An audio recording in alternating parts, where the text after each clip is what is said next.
me okay? Had a little difficulty halfway through last night. Had to go to different means, but we got it back up and running.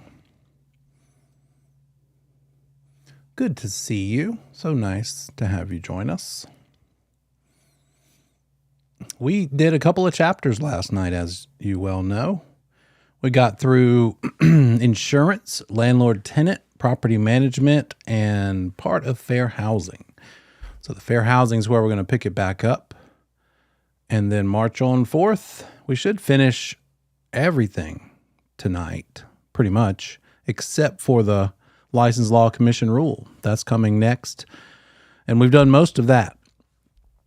So that's good news, because that means the remaining sessions we have together, what is that?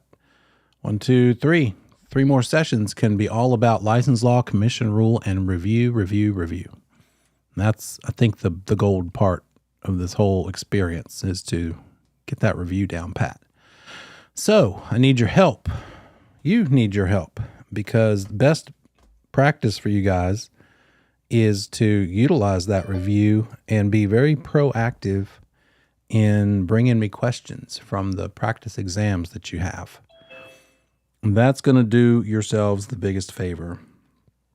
We're going to spend a good bit of our review time just going through practice exams together. I found it useful. Students have told me they find it useful when I basically do sort of a take the exam with me exercise, where we just scroll down through the practice exams and you say, regardless of which ones you want, we'll do those, of course, but then it's just like, let's read it together. Oh, did they say provisional broker or non-provisional broker? Did they say selling agent working as a sub-agent to the seller, or did they say buyer's agent? So that kind of thing, right? Just sort of a guided tour, so to speak. So that's the plan. But again, I want to tailor it to what you need. So tell me what you need between now and forever, the end of our time together, 2 weeks. Go through those things. Go through everything with a fine-tooth comb. Jot down your questions and bring them to me, and let me clear things up that might still be unclear.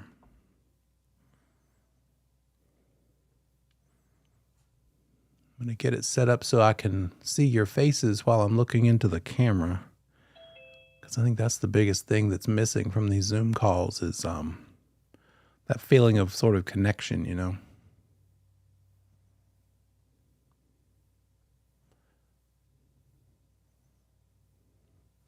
There we go. And there you are. Not that you would know it, but you're right there in front of me. So I can see you while you're seeing me. Imagine that.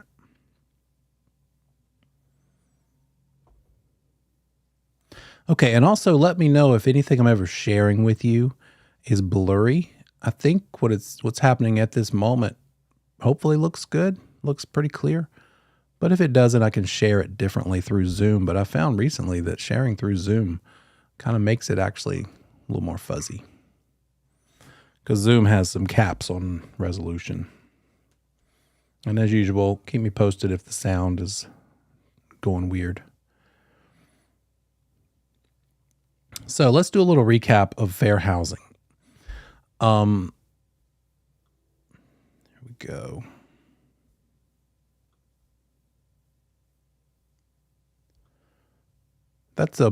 There's several chapters in this course that apply to the day-to-day of this business more than others. And this is one of them. Agency is one of them. Contracts and closings and valuation are some of them. The early ones, basic definition of real estate, types of estates, not as much, because in the real world, you wouldn't give opinions on that anyway, or advice to people. Best plan there is to point them in the direction of a specialist in those areas. So you do need to know the words to get through this class, but in real life, not so much anymore. But this is one that can get you in big trouble, and not for what you think either. It can be that you're just trying to write a description for your property that you're putting in the MLS, and you get a little too focused on the people who might want to buy it and less focused on the property itself. That seems to be the biggest downfall of people when it comes to getting corrected for fair housing violations. They write things like, adorable bungalow, uptown Charlotte, walking distance to the Jewish Community Center. Tell me what's the problem with that, wording it that way.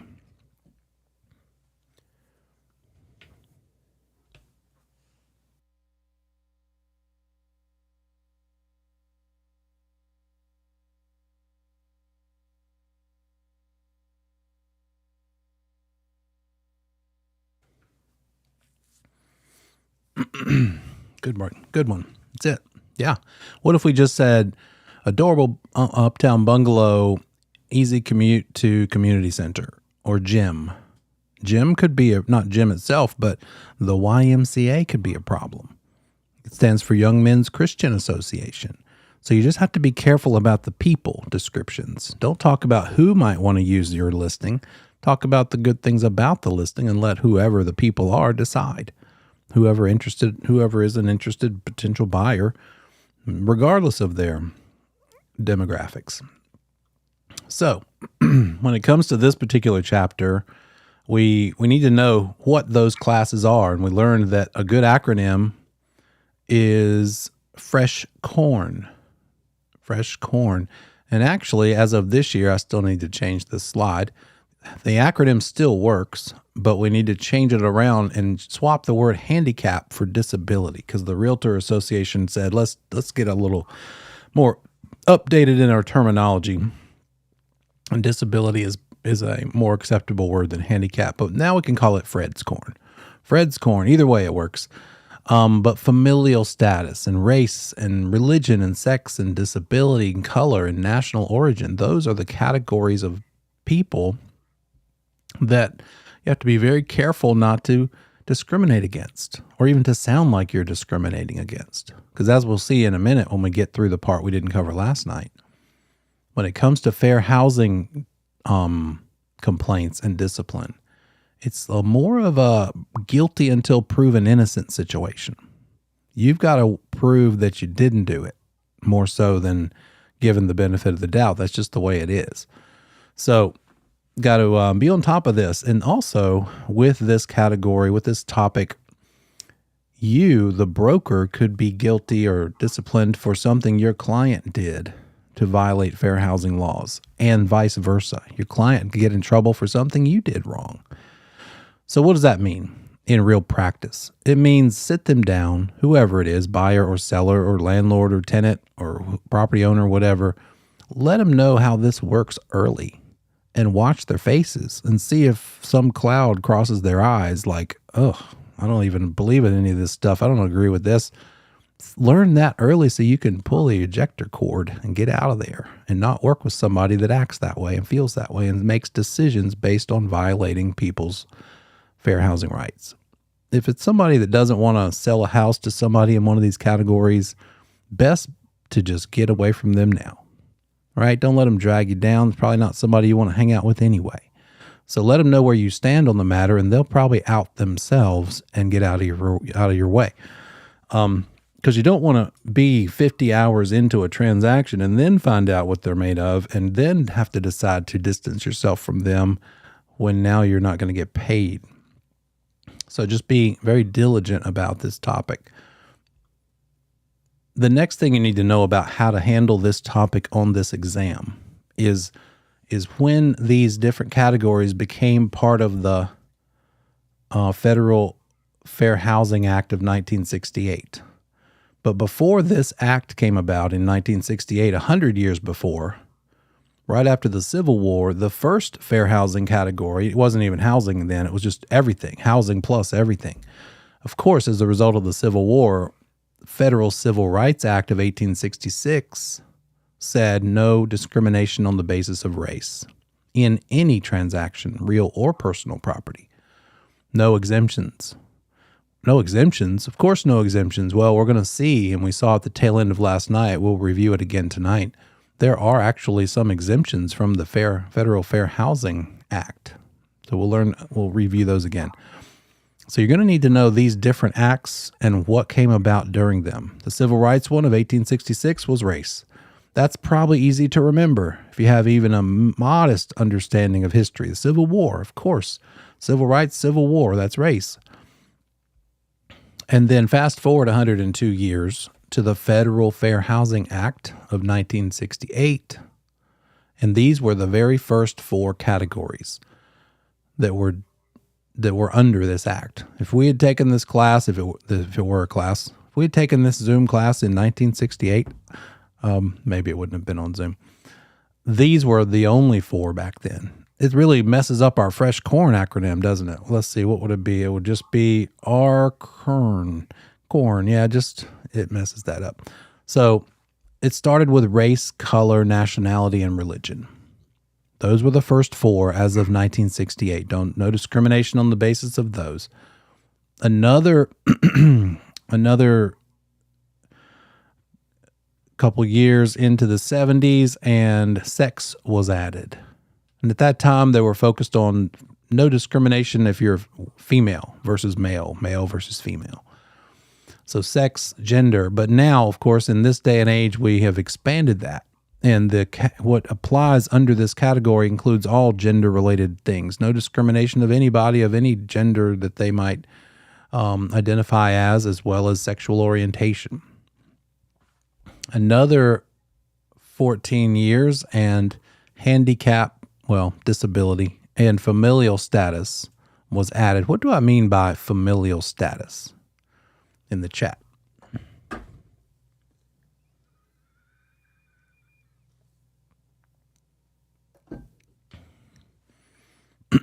Familial status means what?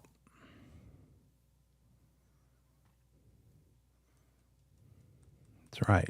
You got it. It's not who's married to who. It's do you have kids? It's underage, right? It's kids in the household. And in the property management sector, when somebody runs an ad for something to rent, if they were to say single occupants only or one person only, something like that, automatically, boom, violation of familial status. Because single occupant, that means you can't have a kid. It's sort of an indirect way of saying that, right? So you can't discriminate against people with kids. So these were the 7 protected classes, right? We add some more under a different legislation. This one is under the Federal Fair Housing Act. This one is about this, Federal Fair Housing Act. It's about housing. That means residential as opposed to commercial. You still can't discriminate in commercial either, but we're just talking about this Housing Act, Federal Fair Housing Act of 1968. So federal, that's the federal government, right? Not state. There are also state fair housing laws too. Many of them pretty much mirror the Federal Fair Housing Act. So we've got this one with these 7 categories. But then also when it comes to making loans for people, lenders have to adhere to an additional 3. The Equal Credit Opportunity Act. Know this one too. This adds 3 more. When you're making a loan for people, you can't discriminate against them if they're married or not. Married versus single. Marital status is a protected class, not under the Federal Fair Housing Act. Watch that one. Be careful. That's one I could see them testing you on that. Don't just lump them all in together and think they all fall under the Federal Fair Housing Act. These 3 do not. These 3 don't. These 3 fall under the Equal Credit Opportunity Act. So a test question could be, all of the following fall under or within the Federal Fair Housing Act except what?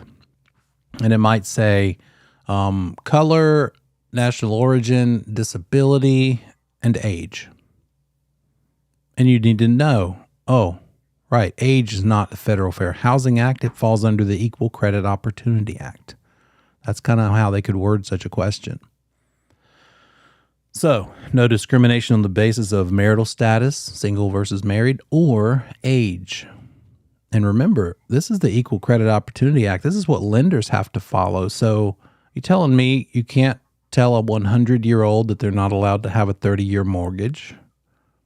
I haven't met many 130-year-olds, but yes, that's exactly what I'm telling you.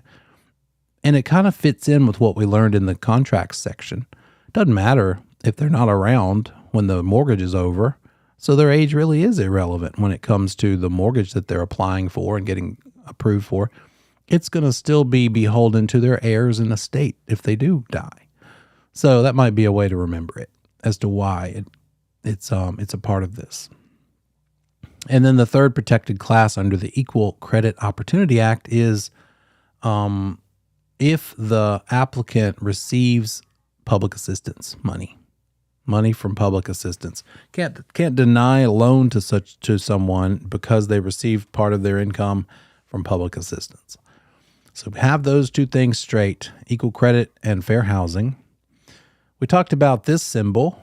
If you are found guilty of violating a fair housing rule or law, and you haven't been displaying this logo, that could just make things even worse for you.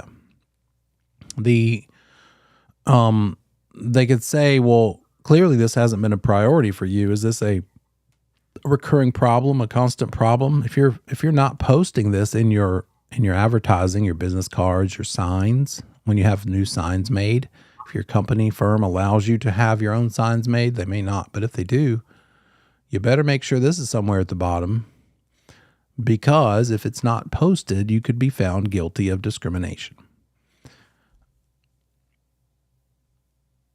Some typical things that people run into with these violations are these. A broker telling a person that the house is sold because they've observed the person maybe is in a fair housing category, one of the protected classes. Therefore, I don't want them to live here. So sorry, this one's not available. Or rental. Sorry, they're all rented. There's no availability. Or charging someone more,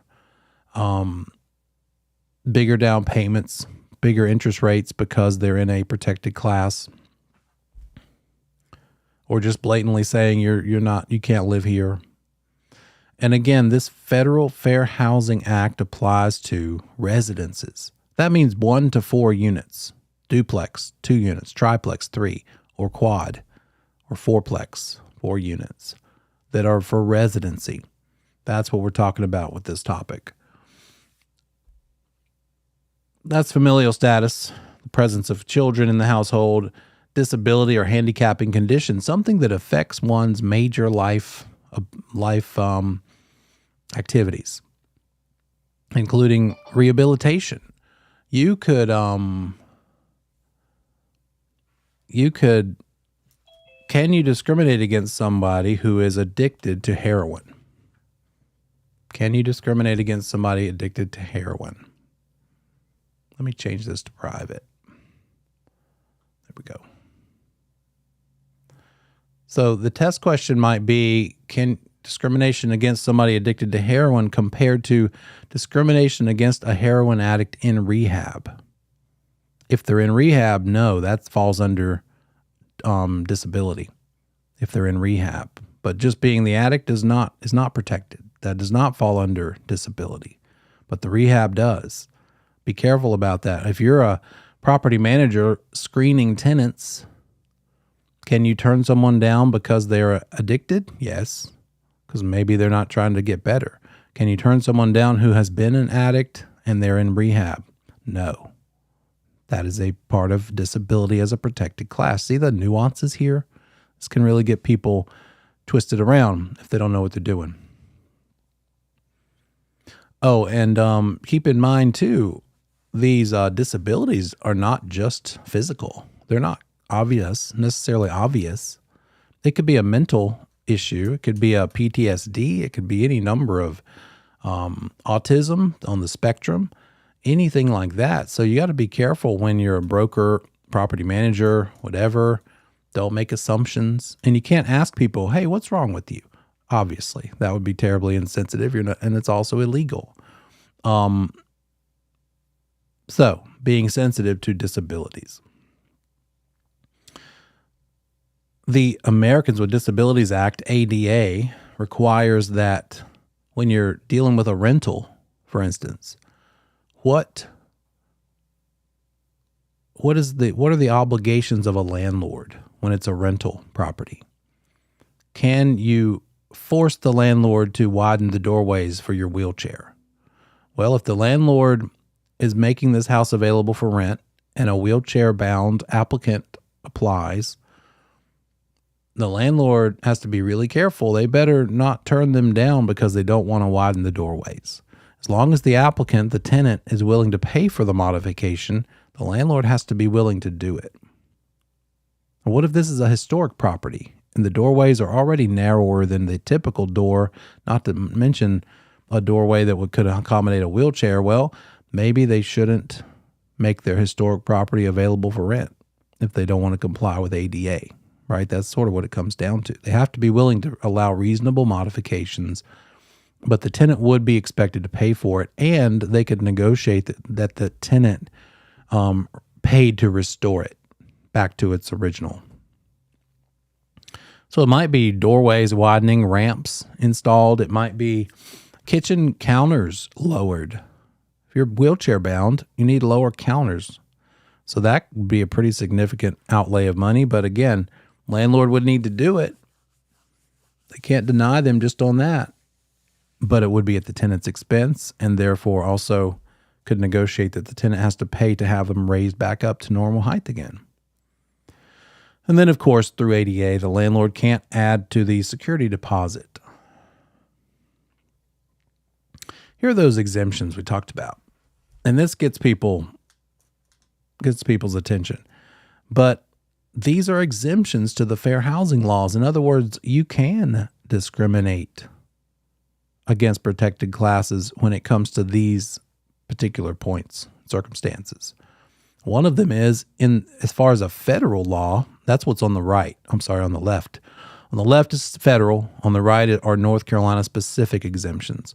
So the federal exemptions on the left, if you are selling or leasing your own property that you own, then you can make a fair housing category a reason for denying selling to someone. So what if somebody puts their house on the market for sale by owner and someone of a protected class comes along? They could say, I'm not going to sell to that person because they are in that class. What if that for sale by owner decides to list their property with you, a broker? Can they still decline selling to someone merely on the basis of their protected class? They've chosen to list with a broker. Tell me in the chat.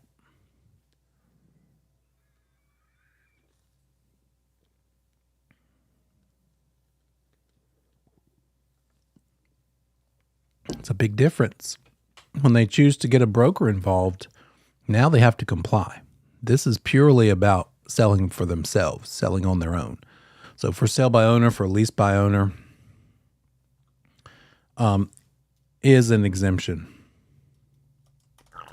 One second.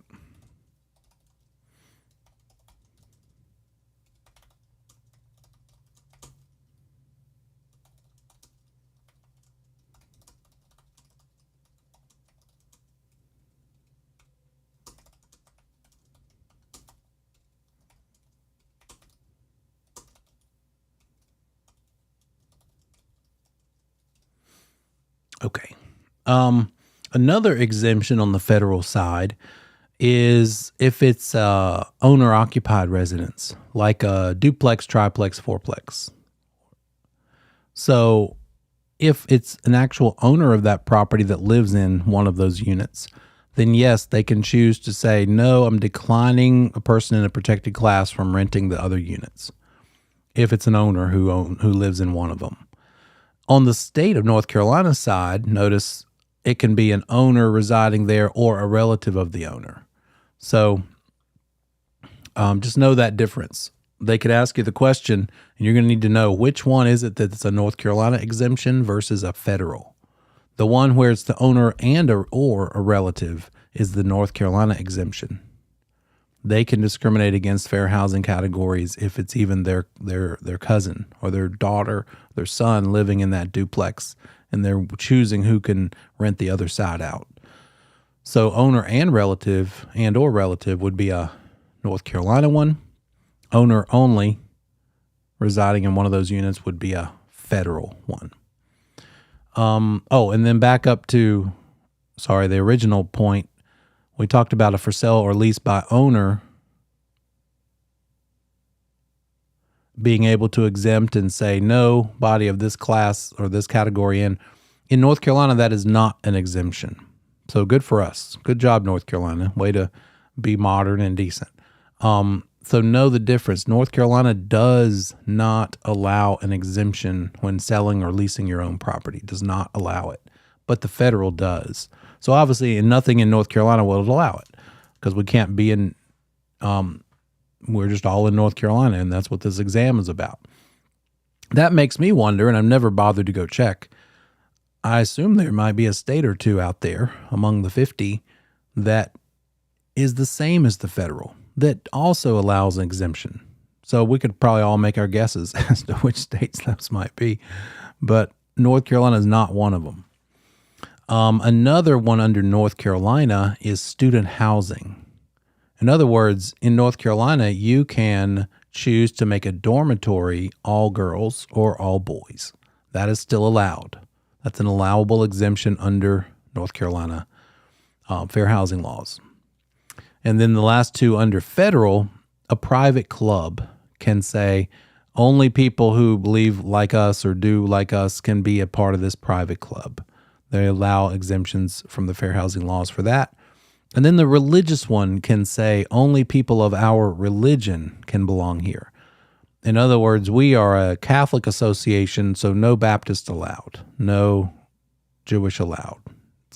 Got to be just for Baptist or Catholic. What that does not give the religious organization exemption permission to do is discriminate against any of the other 6 fair housing categories. They can't discriminate against anything other than religion for that religious organization one. So just watch out for that. Be ready to know the difference between North Carolina and federal.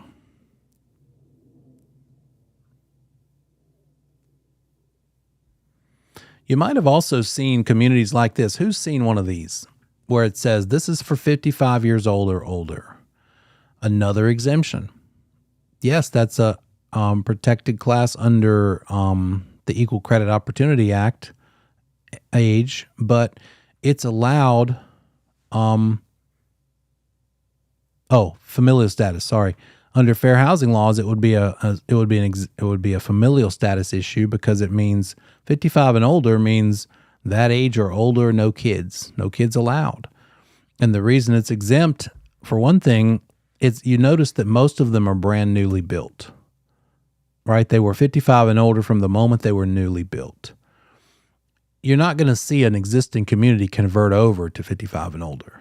The only way that could be legally possible is if maybe it's a community that has maybe everybody in it, all 100 families in it are indeed over 55. And there's one more person, but they're like less than that, and they finally sell and move away, and another older than 55 comes in. Then in that moment in time, if they wanted to, they could vote to become a 55 and older, but they couldn't push somebody out over it. And I doubt that would ever be able to happen, but that's why they mostly are built from new that way. It could be 55 and older, 62 and older. It might be 62 and older, but if you're married to somebody younger, that's okay, right? It works out that way. And sometimes there's rules about how long someone under 55 can stay with you. Maybe they can stay with you. Obviously, they can't live with you because that's the whole point of the community. But it's not like overnight only. It might be for a few days, a few weeks. But they do have rules about that. And the other thing they do with those communities, they're geared toward senior citizens, older folks who just don't want the noise and the toys in the street and the things that come with kids. So they also have a lot of very active HOA, homeowner association activities, a social calendar. Usually the houses are all single level. Everything that somebody maybe in that category would tend to want to be around. They're usually really nice too. The cheapest one I've ever seen was a couple of years ago up in Salisbury. The new construction ones were like $350 to $400 to start, but quite often they start at $500 plus because they are aimed towards somebody who's willing to pay for this privilege. How do you enforce these laws? So we've got federal fair housing laws. We've got state fair housing laws. So you don't complain to the same entity for both. If it's a North Carolina state violation that you observe or that you need to turn in or ask about, you're going to reach out to the North Carolina Human Relations Council, the Human Relations Council. If it's a federal fair housing law violation, you would reach out to the Department of HUD, a group within HUD called the Office of Equal Opportunity. And they have websites, and you can go to those sites and plug and play to make your complaint. A couple other terms you need to know. Tell me, if you happen to have read ahead or have heard about this, what if a broker were to go on a listing appointment and that broker is up to no good? They're just trying to get that listing, and they're prejudiced themselves, and they tell that seller, well, gosh, you know what? You better list with me tonight so we can get your house sold because people from such and such protected class are coming this way. They're starting to move here. You probably don't want to be around here for when this neighborhood turns over to majority of that person, that type of person. What would be the name of using this fear tactic in order to get somebody to list with you? What is that fear tactic called? When you're telling somebody they're coming, you better get out now. That concept. Anybody run across that yet in your studies?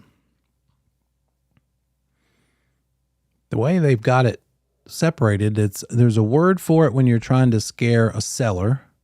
There's another word when you're trying to scare a buyer, and those are two different words. So let's think about the difference. When you're scaring a buyer, you're saying, hey, buyer, you know what? Because of what you are, what group you're in, I think you'd best be suited to live over in this neighborhood, not the one you asked me about. I'm going to take you over here where more like you live. That's a different word because it's a different victim, right? It's a different person that you're intimidating or trying to influence. And think about it this way. What are you doing when you have that buyer maybe in your car and you're driving them around? Two different neighborhoods. You're steering them to different neighborhoods, right? There it is. That's the difference. That's how you can remember it. When it's a buyer, you're trying to intimidate or influence by scaring them with these ideas. For buyers, it's called steering. For sellers, it's called blockbusting. Good job in the chat. That's some good answers. So blockbusting, scaring a person into deciding to sell, intimidating them into selling. Steering, and I've had people try to steer themselves. I literally had a little old lady of a protected class say, well, tell me where more people who look like me live because I want to be around them. And that's a little bit of the opposite of what you're kind of expecting people to do. Sometimes, most of the time, you're thinking people are going to say, I don't want to be near so-and-so. Take me where they aren't. But she said, take me where people like me are. And what did I have to say to her? What would have been my best response to a question like that?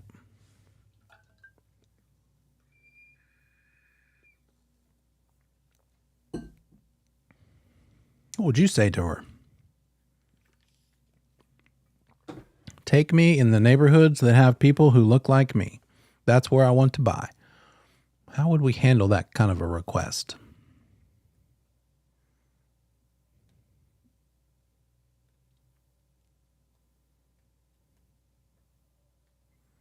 It's the same response as you would give somebody asking you the other direction.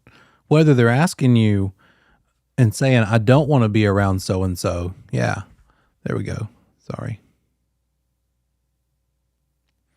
Or I do want to be around so-and-so.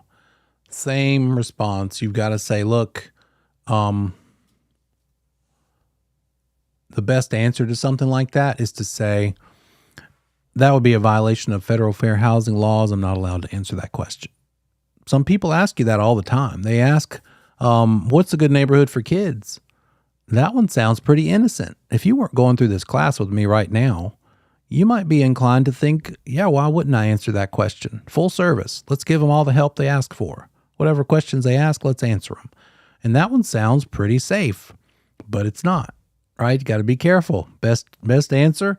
You know what, guys? I'd love to help you with that. However, for one thing, you probably don't know, but really, what my advice is to you, what my guidance is for you, is real estate related only. If you have questions about school ratings or kids in neighborhoods, you're going to have to figure those questions out on your own. Now, I have heard some clever, well, they think they're being clever, ideas of responding from some people who say, well, just come by and drive through the neighborhood in the evenings or on Saturdays and see who's playing in the street. But that's just as bad. The real estate commission says don't do that either. That's not good either. You're basically encouraging them to discriminate. So don't even go that far. Just say, sorry, I can't give you that insight. That'd be a violation of the Federal Fair Housing Act. I can't talk about who might live where in these certain protected classes. Good job. I just saw that in the chat. Well done.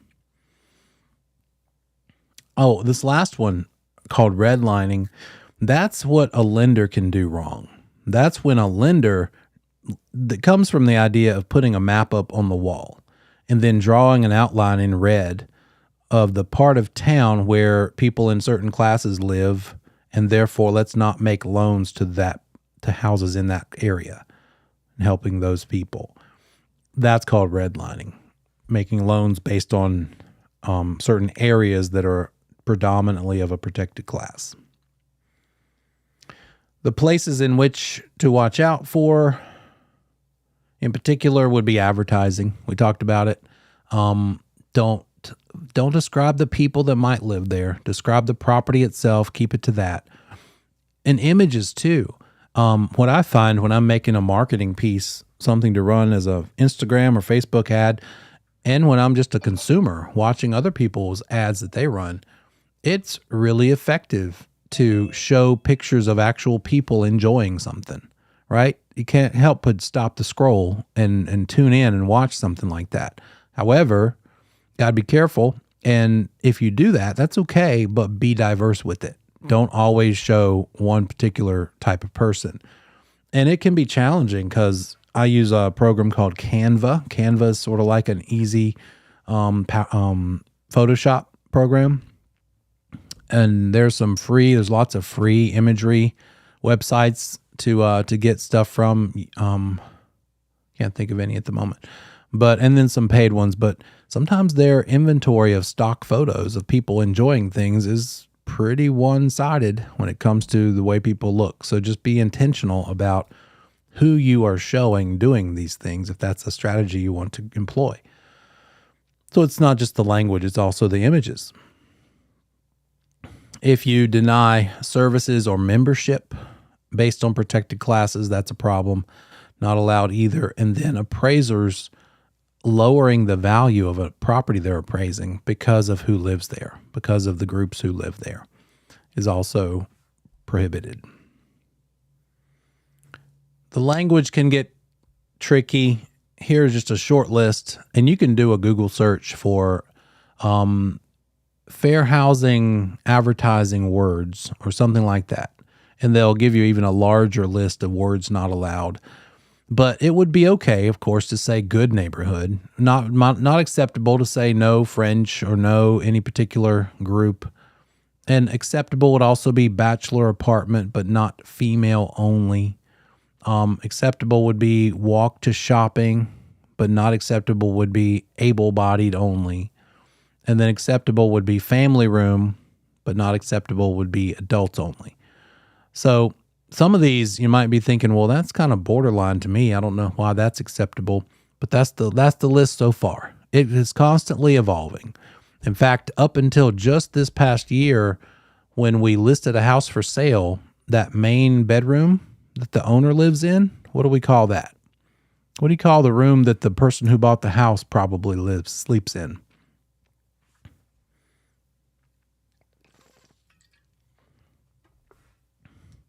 Not anymore. Used to be the master bedroom. They changed it in our MLS to, any guesses? What would you change it to? Instead of master bedroom, what would you call it if you wanted to make sure to be extra careful not to offend? Yeah, that's what I would probably do too. Someone said owner suite. That's always been the one I really kind of gravitated toward for years now. But the one they settled on is even safer than that, and it's called primary. You got it. Primary bedroom. You probably already saw it out there in the wild. Did you see it on a website somewhere? Yep. That was a noticeable change. And hey, we always constantly evolve and improve. So that's just in the MLS. That's not a federal fair housing word acknowledgement or anything. Just giving you an example. It might filter up and become that sometime, but in our local multiple listing service, they've chosen to swap out those words. Oh, and look, there we go. So the MLS also has these little robots, these little algorithms scanning the things you put into it. And I've got flagged a couple of times because a word I used in a remarks section was on the list of, oh, that might be a problem. But then an actual human looked at it and they're like, oh no, you're cool. So it's a system, it's a process, and it works. They didn't find me until they verified that the use I can't remember. I wish it'd be better if I knew the actual words I used, but it might have been like family room, but I had an extra space after family. So they thought I was saying family, but really I was just saying family room, something silly. But you've got to be careful with how you put the remarks in your ads. And in the MLS, that's included. Speaking of housing and urban development here on the right, the Department of HUD they hire people to call you and pose as potential buyers or sellers and ask you very specific questions to try to see where you sit and how well you handle such questions. So you got to be sharp because you might get tested. Those are called testers. And we talked about them last night.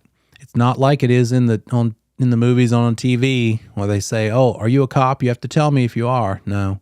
Are you a tester? You have to tell me if you are. No, I don't. That's what my job is. I can lie to you.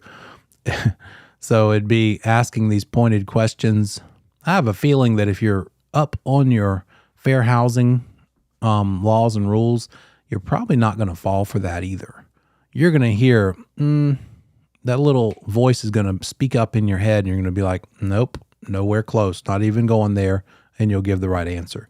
Because I've had some people in the CE classes that I teach, and I ask them, because last year we actually had an entire hour-and-a-half section in the CE class on racial equity, so we talked about this that whole time. And I would ask them, who here thinks you have been tested? Because one of the components of that section in that class was how in Long Island, I mentioned last night, they did a major sting operation. They tested a lot of Long Island real estate brokers, and a lot of them failed. They got a lot of people who found that a lot of people were mishandling and answering these questions poorly and discriminating against folks. So that exists, and it's all to make the industry better. Because as brokers, are there any exemptions? What do you think? Any exemptions if a broker is involved? No, it's just like material facts. We can't not say material facts.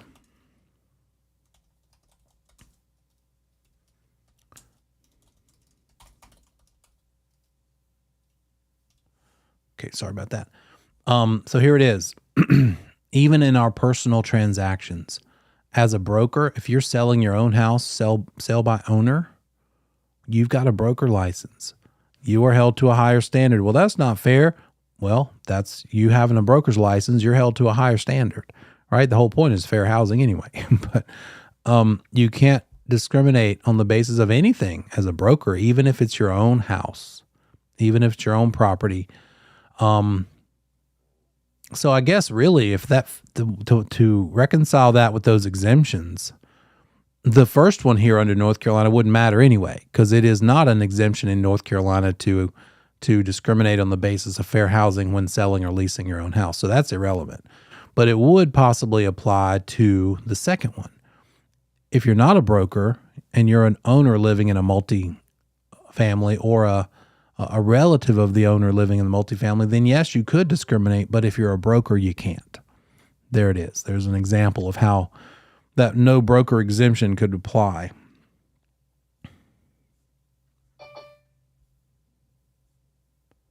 There we go. So yeah, no broker exemptions. You've got to adhere to those fair housing rules, even in personal, and otherwise a violation of the Civil Rights Act as well. So you got to be real careful. When it comes to landlords and property management, there's a specific provision that says no sexual harassment, whether verbal, nonverbal, or physical, of a tenant by landlords or agents of the landlord. No harassment, no bullying. It's not a funny topic, but it just seems ridiculous to me that this is even a thing that has to be taught, that has to be acknowledged.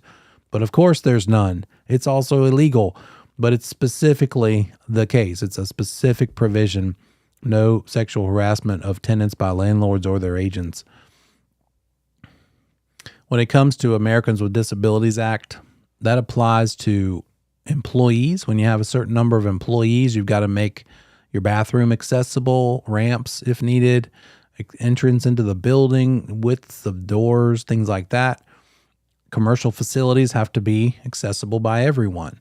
And if you have a certain number of employees, if I had people working out of my house, I would have to consider that. I think it might be, you don't need to, there it is, yeah. Firms of 15 or more employees. If I had enough people in my firm and worked out of my house, well, I'm in a tri-level. There's no bathroom on the main level that you walk in off the driveway to get to. I'd have to somehow give accessibility to that upstairs bathroom. It's 5 steps. I'd have to rig something up or put in a bathroom on the main level. So this house is probably not good for doing such a thing. I thought about it for 2 minutes once upon a time. So places of any sort of public access or accommodation need to comply with accessibility issues through ADA. And it applies specifically to real estate firms when you're dealing in these areas: sales, purchases, leasing of commercial. The office itself, when you go interviewing, when you start interviewing with brokers and firms to see where you want to affiliate with, you'll see various types of, you'll see some really cool, maybe antique houses converted over into a real estate office. That's a great idea for a real estate office, but they're going to have to make sure it's accessible. It's going to be an old house, but they're going to have a ramp, some sort of an easy access for people who might be in wheelchairs or have other accessibility challenges.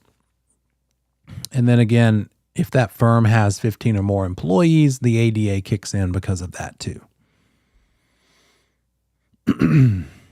While there are 7 federally protected classes, when you belong to the Association of Realtors, which you're going to probably have to do to even belong to the firm you choose, because most firms, if they are a realtor firm, everybody in that firm has to be a realtor. So you're going to have to include factoring in another $600 or $700 a year to renew, but to belong to the Realtor Association. Just allow for that when you start thinking about actually activating, going out and doing the business. And when you belong to the Realtor Association, part of that is to adhere to a specific code of ethics, right? Over and above what we're learning here. Because what we're learning in this class is what the Real Estate Commission wants us to do. This other organization, the Realtor Association, says, yeah, all that's good too, but we also have our own code of ethics you need to follow. And that includes more than just protecting the consumer. The Realtor Code of Ethics includes protecting and taking care of and not discriminating and not abusing each other, fellow brokers. Like don't steal each other's clients. That's one of the rules. So a couple of years ago, NAR added specifically 2 more classes to the language in the agency agreements that we use. And those are these: sexual orientation and gender identity. Under the Federal Fair Housing group of 7, still 7, this is not added to those, but it is considered to be included in the one labeled sex. So the sex category under Fred's Corn includes these and any other gender related. In other words, don't discriminate against anybody. make real estate equally accessible to everybody, period, regardless of what they are, who they love, what they believe in, who lives with them, etc., where they came from, what they associate with. So, pop quiz. Failure to comply with the fair housing laws is both a civil and criminal violation, in addition to being grounds for disciplinary action with the Real Estate Commission of North Carolina. True or false? Tell me there in the chat.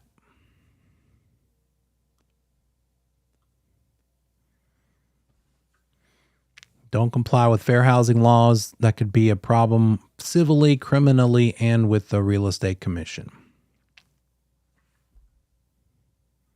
True or false?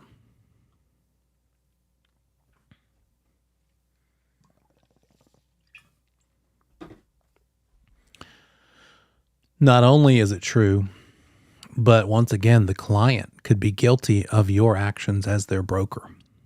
You could be guilty of each other's actions. You could be considered guilty of the other one doing something wrong.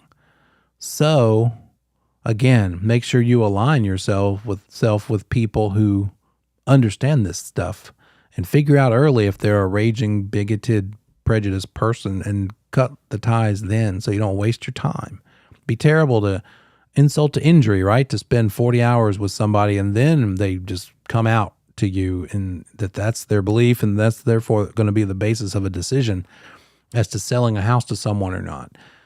And then you have to distance yourself from them then because you missed it, right? Let's go ahead and let people know where you stand in the beginning so you don't find yourself in that position. Licensees who work in areas where there are a few minorities shouldn't worry because they won't normally have a problem with complying with fair housing laws. True or false? Few minorities, don't worry about it. It probably won't come up anyway.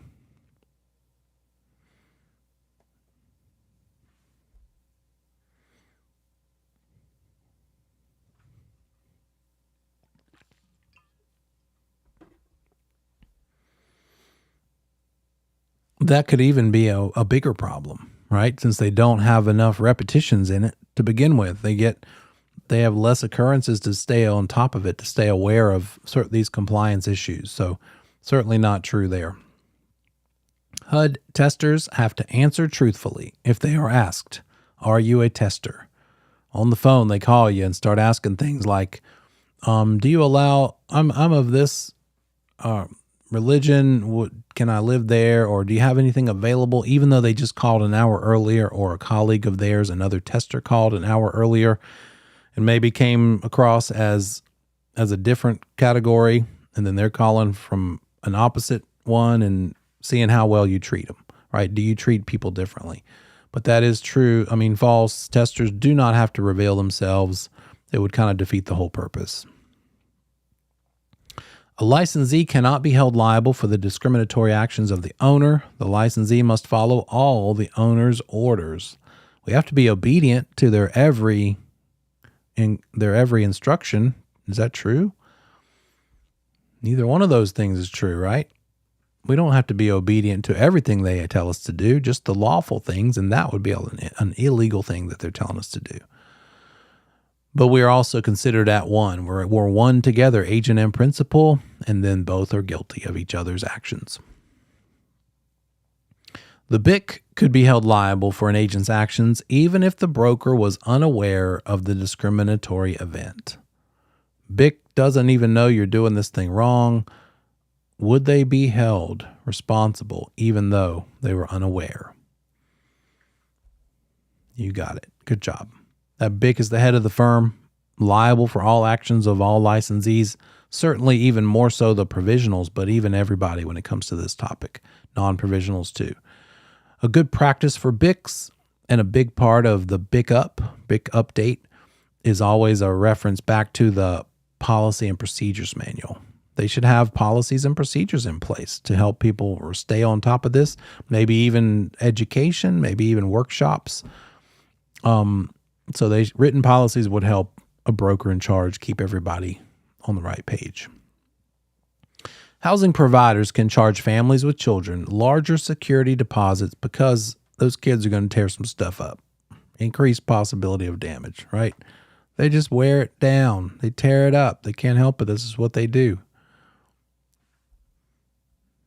Not true. Not allowed. It might be true that they tear it up, but it's not true that they can charge more at a security deposit. So yeah, that would discriminate against familial status. The house next door to your listing is a group home for mentally challenged teenagers. This is a material fact and must be disclosed. True or false? Group home, mentally challenged teenagers. Is it a material fact? That would be considered a protected class because of disability. So yeah, you don't have to disclose that. You wouldn't be allowed to disclose it. Not only don't have to, but you shouldn't. Not presenting an offer from a minority is okay if there's already a pending contract on the listing. Hey, it's sold anyway. We got another one after it went under contract. I'm not going to bother showing it because I know they wouldn't accept it anyway because it's someone who's a minority. Nope. Still a violation of both fair housing laws and real estate commission licensing laws because you have to present all offers. Housing provider must act with discriminatory intent before he can be held liable under the Fair Housing Act. Did he mean to do it? If he didn't mean to do it, then it's okay. He shouldn't be. He's innocent. Is that true?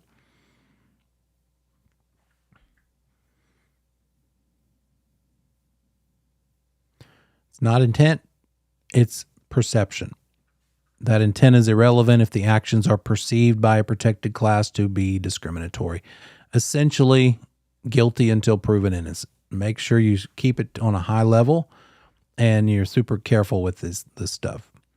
Local or state laws that conflict with federal fair housing laws take precedence. True or false?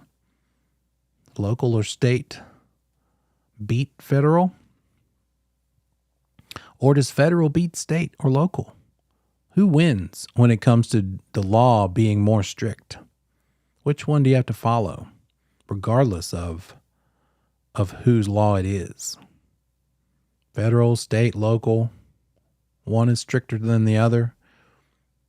We are so conditioned to think federal wins, but it's always the case. We see this 3 or 4 times in this course with like zoning versus private land use control. That was another one, but the stricter one always takes precedence.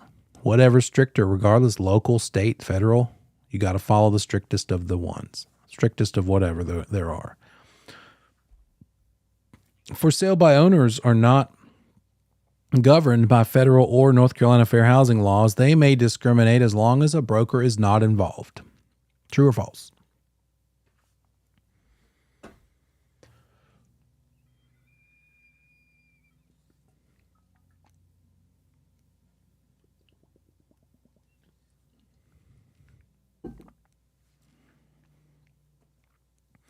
Selling your house on your own. They're making a claim here in the test question. They're saying for sale by owners are not governed by federal or North Carolina fair housing laws. Is that true, first of all? Or is it one but not the other?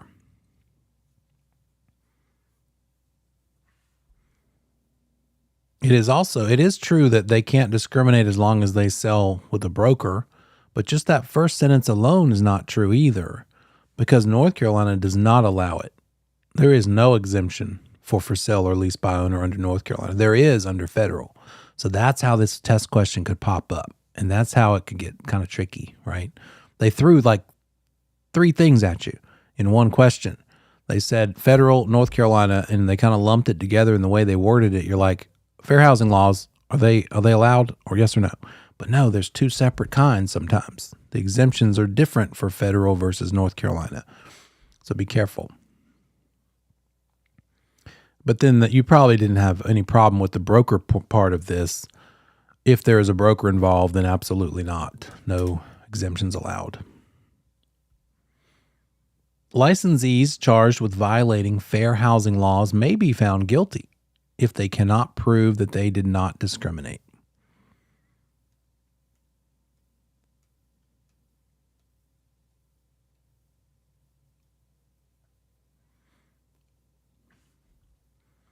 That one's true. Innocent until proven guilty does not apply. So just be aware. What if they ask you this? Can you tell me how many, insert protected class here, how many of so-and-so live in this neighborhood? Tell me that. What's a good answer to that?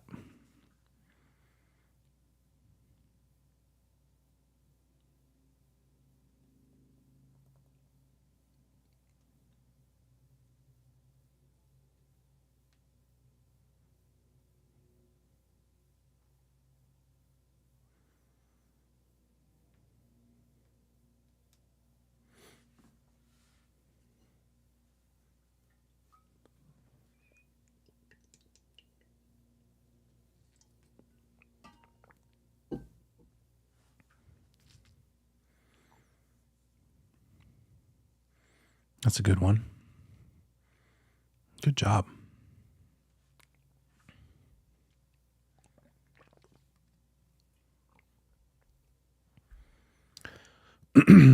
Something like this, something like what you've put in the chat. Well done. Yeah. Federal and state fair housing laws prohibit me from discussing that with you. Something along those lines. Yeah. Sort of appeal to the higher authority, right? Just say, can't tell you that. The law didn't let me. Well, yeah, but wink, wink, just between you and me. I've had that happen a couple of times. They think just because I look like them and that I believe like them, and you have to, double down. Sorry, guys. I can give you real estate advice, but I can't give you any other sort of insight like that. You're going to need to make your decision based on the real estate answers. What about this one? Can you refuse to work with somebody for reasons that are not under federal fair housing or any kind of fair housing laws? Can you say no to working with someone as long as it's not affiliated with fair housing? You bet, and I highly recommend it. There is no protected class for jerks. Try to avoid them at all costs. There's people who will waste your time. There's people that will demean you. There are people that think that just because there's a lot of us that we're all desperate and they can just mistreat us. But rise to the level that you deserve, right? And really listen to that inner voice too. Sometimes when you're talking to somebody in the initial stages, you get a feeling, I feel like this person is going to do me wrong the first chance they get. I don't really sense any love or devotion here. So just use your best judgment, but just make sure you're not choosing not to work with them because of a fair housing thing. When we come back from break, we'll get into chapter 18. So I'll see you in 10 minutes.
welcome back. We're back. Let me pull my little stuff up here real quick. Forgot to unmute to call that music out for you so you'd know we were coming back. So there's some elevator music for you.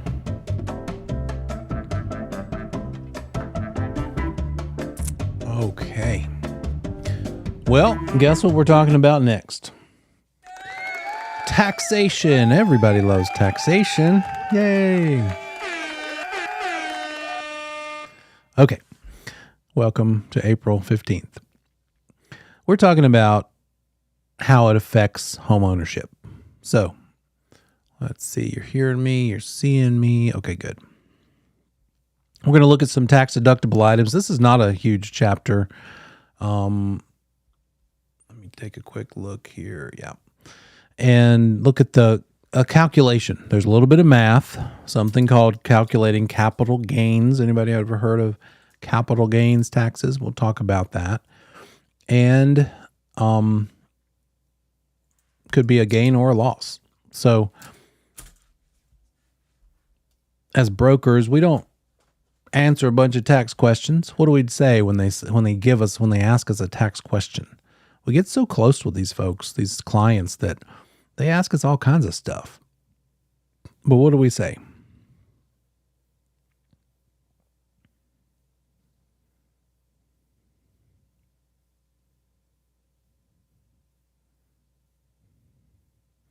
Who would you point them to if they asked you how their taxes would be affected by this purchase?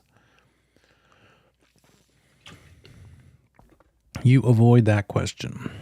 Talk to your tax advisor, talk to your CPA. But you do need to kind of know what's going on, because it could start some conversations that could lead to a transaction. So you need to know what sorts of things they might ask you questions about. And one of those things would be capital gains. We'll get to that in a minute. But there are some possible tax deductions that they could claim because of their home ownership. These change, by the way.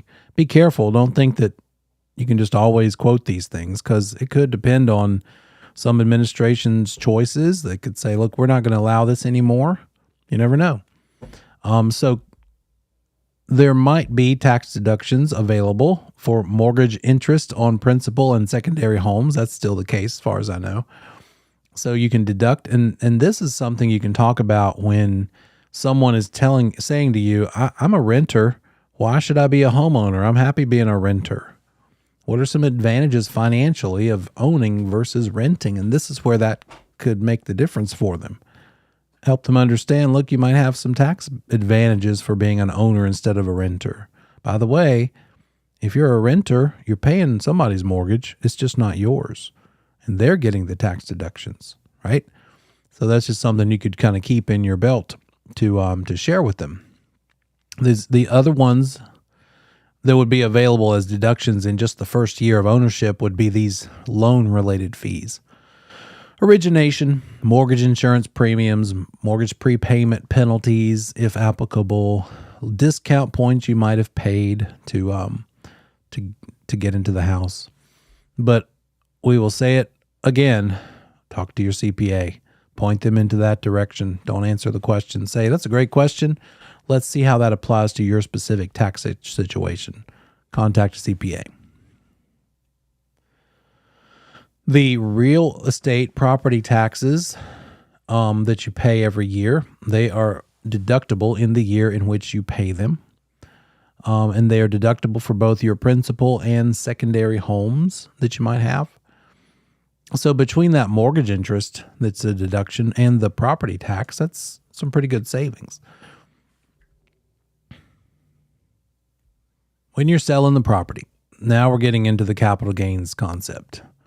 The concept here is, if you sell the property, are you going to be taxed on what you made on the property? So you bought it for $100,000 5 years ago, and now you're selling it for $300,000. You made $200,000, kind of. There's some adjustments we'll talk about in a minute. Is the IRS going to tax you on that $200,000 as income, as gain? Well, probably not, actually. And let's talk about why. What is a gain? It's profit made when you sell an asset. In this case, we're talking about real property.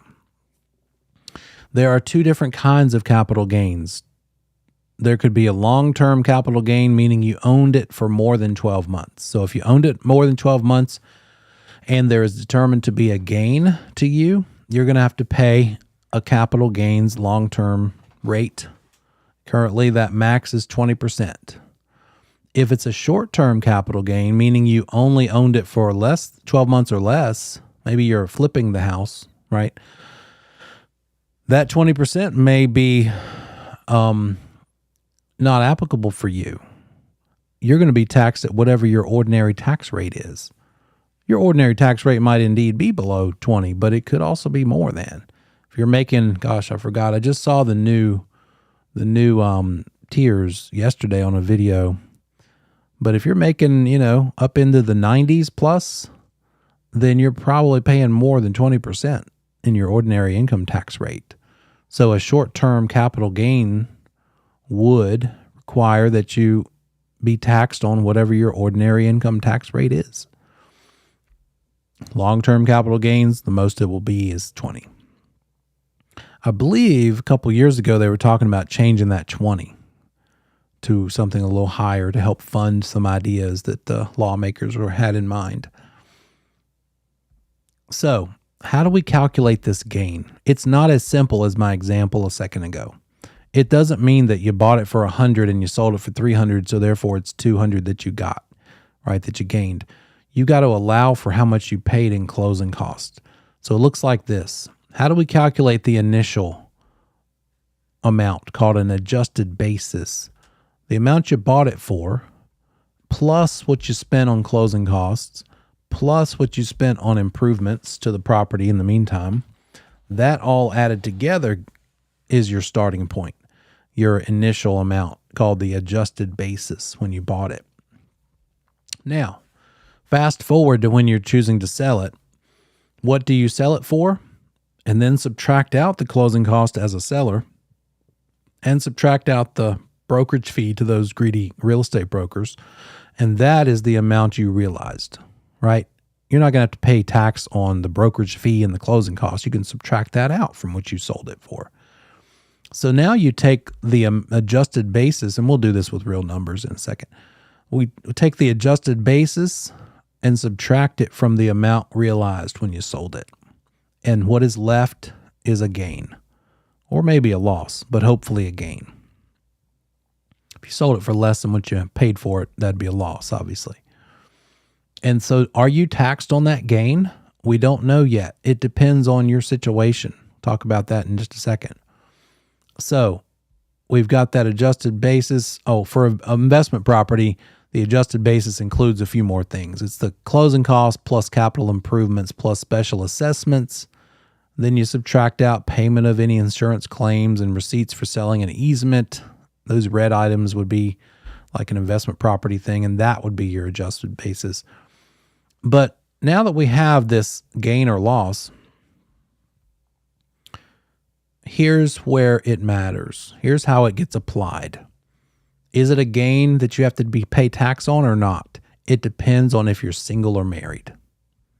So if you're single and that gain exceeds $250,000, then whatever amount over $250,000 it is what you have to pay the capital gains tax on. So that pretty much covers most people, because very few people gain more than $250,000 when they sell a property. It'd be a pretty unique situation, right? And then also this applies for only if you're the owner of the property for 2 of the previous 5 years. So these capital gains deductions apply if you've occupied it. They don't go by years, actually. They go more by number of months they get, because you could have used it as your primary residence for like 6 months and then moved away or rented or lived somewhere else and then came back 6 months after that and then another. So it can be cumulative. So as long as 24 of the previous 60 months it was your primary residence, then these amounts apply. Is that what you mean by prorating? So again, single or married filing separately, the gain needs to be in excess of $250,000 before you have to pay tax on it. In other words, if your gain, after you calculate that adjusted basis and that amount realized, if your gain is $249,000, you're not paying capital gains tax. But if your gain is $251,000, you're paying tax on $1,000. You with me? So you've got a pretty good spread of sort of a buffer there. And then if you're married, even better. That gain is $500,000. So let's say that you own a property and it just goes crazy, appreciates, and you've owned it for 15, 20 years. You've been the primary resident for 24 of the previous 60 months and way more than. And you do some math and you realize, gosh, if I sell this thing, my gain is going to be $503,000. And you're dating, it might be time to propose. Pause in case you think I'm kidding. I'm kind of kidding. Kind of not. I mean, if you're getting married anyway, if we know it's going to happen eventually, why not now when you're going to sell this place? Because what will be the difference if you stay single and sell this place and the gain is 503? Well, let's see. What's 503 minus 250? You're paying 20% on $253,000. That's $50,000 and $50,600. If you get married, congratulations. By the way, $3,000 for 503, right? Times 20%. Oh, $600. You could afford a $50,000 engagement ring. Wow. Let's just enjoy the married capital gains advantage. But that's how it works. You're gonna, on the test, you'd have to know to calculate the adjusted basis, the amount realized. What is the gain left? Let me see if I can put one together here. Yeah.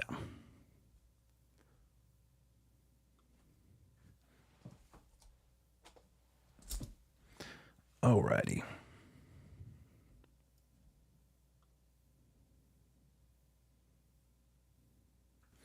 So let's say we bought the property for $250,000. That was our purchase price back in the day. We also paid, let's say, $12,000 for closing costs. And we also added $20,000 worth of improvements, maybe a deck, maybe a sunroom. And then fast forward to when we sell it for $775,000. And we had some closing costs in order to sell this thing. Let's just call it $25,000. And we also had a pesky broker fee of $20,000. I didn't bother to verify these numbers. I'm just kind of pulling from air here. So what's our first step?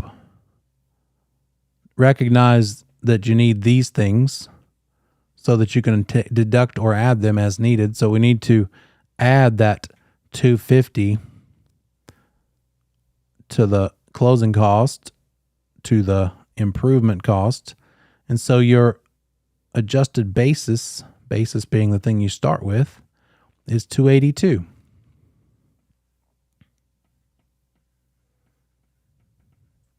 And then the thing that you sold it for, subtract out the closing cost, subtract out the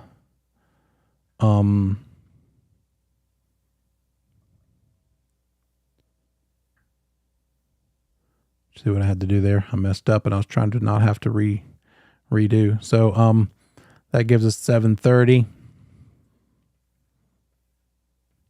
That's our amount realized.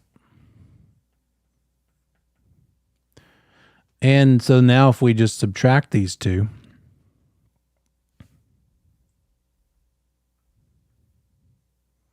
our gain is 448.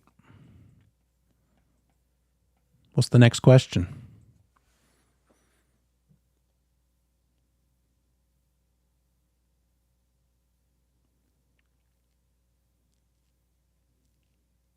Oh, I'm sorry. I saw in the chat. If you own it for less than a year, it would be considered short-term capital gain. So you'd be paying based on your personal tax bracket.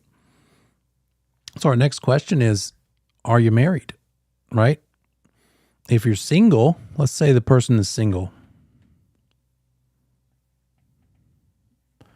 then any amount over 250 is what they're going to be taxed on.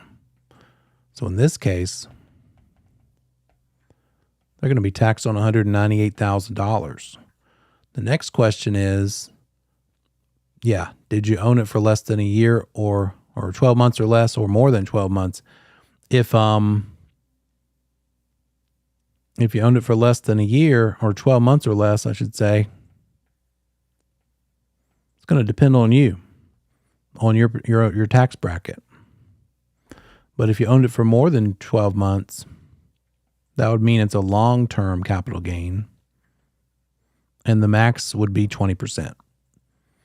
In the test, they would tell you, they'd spell out these things. So 198,000 times 20% means as a single person, you would be paying $39,600 in capital gains tax.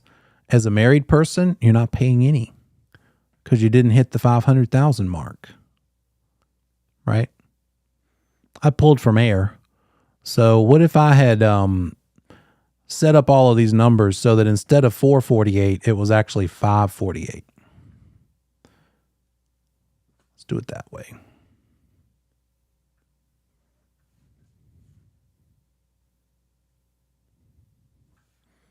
We've got 548 as the capital gain. And if we're single, that's going to be 548. It's going to be 298,000 that we're taxed on. 298,000 times 20%. If it's long term, means you're paying 59,600 single. If you're married, that 548 is only 48,000 over the allowable 500 that you can exempt. So that 48,000 times 20%, your taxes are 9,600 instead of another 50,000 plus 9,600. So they might ask you a test question like that. Which one, and what's the difference in taxes between being single versus being married? So just know those steps. Amount realized minus adjusted basis, and then single versus married, and then make sure it's 24 of the previous 60 months that you had it as a primary residence.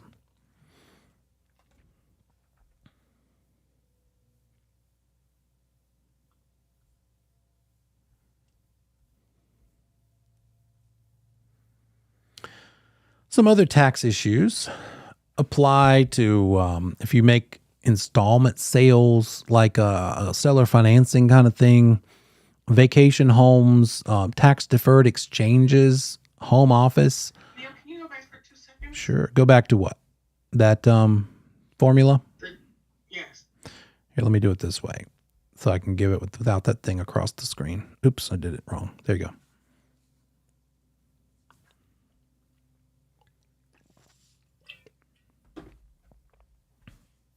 Good. So we've got a couple other issues that can pop up. An installment sale means seller financing. And so you can spread out that taxation over the years, in years other than the sale. You don't have to get too deep in this. I doubt they would even test you about this thing specifically. But anytime you see an installment land contract or installment sale, it means seller financing. And so in real life, if that was happening, which I've never had in 26 years, you would, like any case, you would point them to a CPA. For your home office, that's not as loose and easy to apply as you might think. In order to deduct something, space in your home as a home office, it can't be that you're sitting in your living room watching TV with a laptop and that's your home office. Not that easy. Got to be used exclusively as an office. It's got to be your principal place of business. Clients actually meet there. You meet clients there. A separate structure. Talk to a CPA. When you're having a home office and you want to see about deducting it, see what the CPA tells you. But it's more than just claiming the whole house because you've done deals in all the rooms of your house. Vacation homes, it depends on the use, right? You've got to, for the most part, let other people use it. You use it a very short amount of time. If you use it more than 14 days or 10% of the rented time, then certain deductions might not be allowed.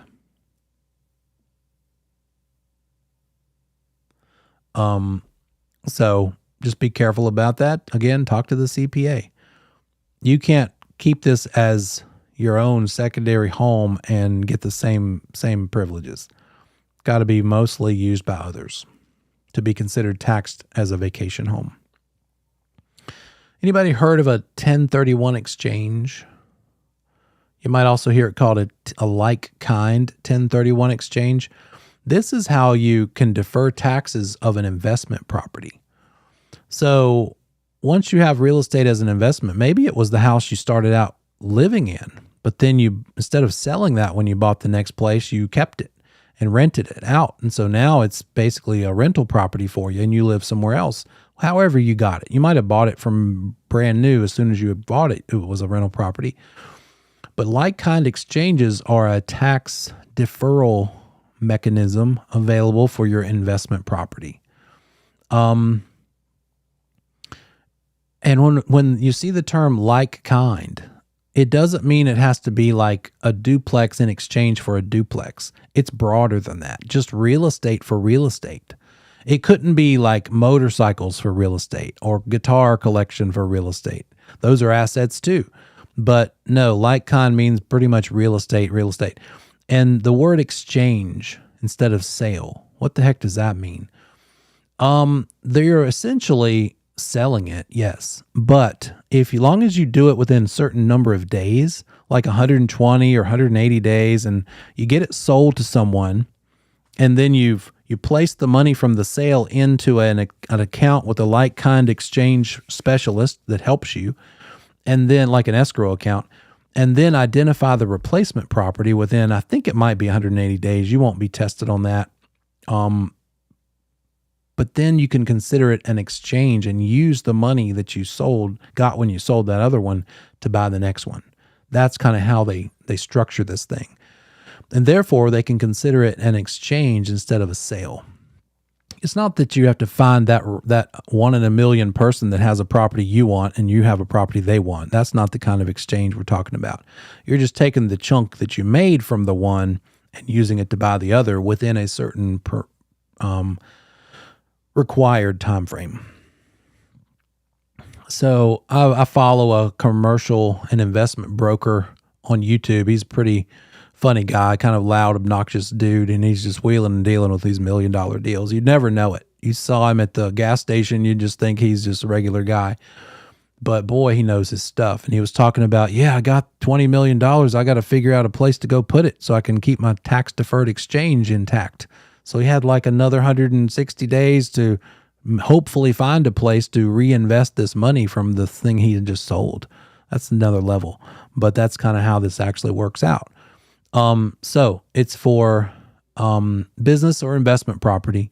It's exchanging for similar property, meaning just real estate for real estate. And it has to be an actual exchange, meaning take the money from the one, use it for the next one. And you've got a time limit to do it. And what is happening? It's not a tax-free exchange. You might hear that phrase, 1031 tax-free exchange. No, it's a tax-deferred exchange. You can defer the capital gains tax on the one you sold if you use those proceeds to buy the next thing. And here's the fun part about it. When you get ready to sell the next thing that you bought with that money, you can do it all over again. And you can exchange one thing for the next, upgrading every time if you want to. Maybe you start with a little single family rental. You upgrade to a triplex. You exchange into a 20 unit apartment building. You exchange into a 100 unit apartment building. Maybe you exchange into like an office complex, something like that. And then you die. No tax for you. Congratulations. You deferred and deferred and deferred and deferred and deferred. That's just part of the benefit, right? So you could just keep deferring, right? Through long as you follow the rules that keep it classified as an exchange. Now, if you do end up buying one that doesn't use all the money you got from when you sold the last one, then that extra cash that you weren't able to use is considered something called boot. And that on that you would be taxed as capital gains. So hopefully that boot wouldn't be a whole lot, but that could happen because how hard it might be kind of challenging to find the perfect replacement property that's going to use every bit of your exchange money available. So you got to coordinate it. And your part in this as a broker, helping somebody when they're doing a 1031, is not manipulating all of this stuff. You do need to be aware of how it works and that you have a certain limited number of days to help them identify the replacement property, help them sell the one they have and find one to invest back into. But there's a different person, probably an attorney or a CPA person who is considered a like kind exchange expert or specialist that they're going to have involved in this thing to help them with the financial side of it. Your role is the real estate, of course. So there's the formulas again. I think I'd shown you the last one. And that's it for this chapter, guys. It's pretty short and sweet. So knowing those capital gains rules and the 1031 and the office deduction, I feel like the testable material out of this chapter is probably capital gains and maybe the 1031. And the deductions. But that's probably what you would see on the test if I had to guess. But take that for what it's worth. Okay. Last thing that we haven't yet covered. Then we'll go back and talk about some license law commission rule and review. That's where we're at. Once we finish this little 30-minute section on construction, we're all review and license law commission rules. So good. That's great. We're right on schedule. And now we can tailor the rest of this course to what you need. So some of you who might have joined after the first few minutes, now it's on you. Ask me questions. Go through those practice exams over and over and over and bring me questions from them. And then I'm going to spend time in class together reviewing all these various chapters, but mostly going through these practice exams with you, even on questions you haven't asked me. And we'll just say together, we'll do them together. Here's the question. Here's how to analyze and break down the question. And here's how to analyze the answer choices and find the best one. Because that's what it's all about on the test. What is the best answer for this particular question? So we'll get into that. Obviously, if you're selling houses, you need to basically know how these things work. In some, this is certainly a basic explanation, but go out there and tour some property. You can do that whether you have a license or not. And whether you ever activate your license, you might get the license, pass the PSI, get the license, and you'll be an inactive provisional broker, and you might choose not to do it for a while.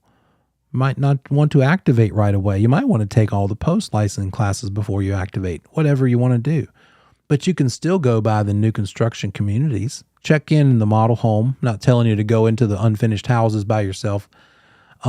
Check in with the model home. Talk to that on-site person. Let them know, I'm not here to buy, but I'm getting my license. I just wanted to get a feel for the neighborhood, so I'll be on top of the inventory. And it's also good to hang around. They'll let you walk through the model and they won't pester you. but try to hang around when it's busy so you can eavesdrop on how they interact with the person coming in through the doors, because they are really typically very good with building rapport with a brand new stranger really quick, sort of like how a good car salesperson is. They got to make friends as fast as possible because they've got a very small window of opportunity. Same for these guys. You leave their model home and there's a 50-50 shot that you'll ever come back. So they've got to do things a little different than we in the general brokerage part do. We have a little more time because we don't care what you buy as long as it's good for you and your goals. I can help you with new construction, for sale by owner, anything listed. So it's more of a relationship right off the bat. Not so much, I better hurry up and win them over so that they buy this one product that we offer. So anyway, go in there and you might even ask them, hey, do you have some that I could walk through that are not finished? And they might be cool with that. And then walk through and identify things and look at them like this. The ones that are like this or less. And start getting a feel, because these are hard to visualize. It's hard to picture in your mind what this is going to end up looking like. It's useful too. Maybe there's one of these in this stage that's like the model. So you can see them both back to back. Here's what it looks like finished. Here's what it looks like unfinished. So we're going to talk about the types and styles of residential, the components, the building code, how that fits into what we do, and minimum standards required by HUD. Again, there's HUD again. And what it means to have a contractor's license. So, why is wood framing the most popular? Yep, sorry, just saw it. Yes, the test is March 21st. You got it. And that, by the way, the test on March 21st will not look like this. It's not you guys in the room with me looking at each other's faces while you take a test online. We do it so that you'll get in your email. You'll get 2 emails from a company called Learn Test Pass. Learn Test Pass, if you remember, is the same company I recommended that you buy access to their test question bank. I think it's like $50 or $75 depending on how many days of access you get. It's like 90 or 120 days. It's plenty of time. And they have like a 1,200 test bank of questions. Highly advised. I don't make a dime from it. I wish I did. But I think it's useful, especially since they're the ones who give you the final. So anyway, regardless of if you do that or not, we still go over the test exams, practice exams that we provide. But the experience is going to be like this. You'll get 2 emails. One telling you how to log into the national portion of the exam. A second one telling you how to log into the state portion of the exam. And it'll also include an orientation email that's kind of lengthy, letting you know, look, you need to hold the camera around, scan the room. Nobody else can be in the room. Very high security that they're being careful of. You can have, I think, 2 sheets of scratch paper, a dumb calculator, like a simple one, not one that you can save words in. And you got to prove that you are not in a position to cheat. And while you're taking it, they're filming you through your camera, watching your face as you read the screen, and they're filming the screen. They're recording what's on your screen. And you have to only have one window open or they won't start the exam for you. And so both of those things are being recorded the entire time, including audio. And I've had it so they flagged someone because it was kind of noisy, paper rustling. It was like maybe they're flipping pages in a book and the person had to prove that they weren't. But for the most part, it all works out fine. But they have somebody who then watches these recordings back if the system flags it because of noise or your eyes looking off the screen, looking away, not onto the screen. So it's kind of cool and kind of weird all at the same time. If there's a flag, they will have a human look at it. They might even ask us to look at it. And they will ask you what went on. But at the end of the test, you have to scan again, show, I think, your scratch paper, rip it into pieces because the sanctity of the test questions. And I think you get that score right away. So again, passing is 75. If you make, I believe it's 69 to 74, you can just retake the test without going back through the course. And then a 68 or less, you have to take the course again in order to retest. So it's just you clicking on a link and doing all of this, and it's just that little environment. I know of some schools that do it like this. It's this again, and you log in while you're in the Zoom call, and I have to sit there and watch you as a proctor, but we don't do it that way. We do it more automatedly.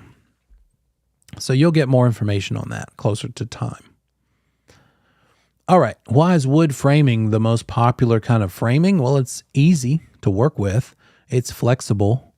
It's cheaper typically until last year when it went kind of crazy, but it's kind of back to normal now. And it's easy to insulate because all kinds of things come up with building a home that if you don't know any better, why would you know? And one of those things is insulation. Your utility cost of heating and cooling the property would be ridiculous if you didn't have insulation, keeping that property in, plus for comfort level. So inside those walls and floors and ceilings should be some insulation material just to keep those costs down and to make it so you can live there comfortably. And that's a big deal. There's lots of different ways to insulate too. We'll talk about that. Here's some popular styles. We have this kind. Tell me in the chat, what am I looking at here? What is this style?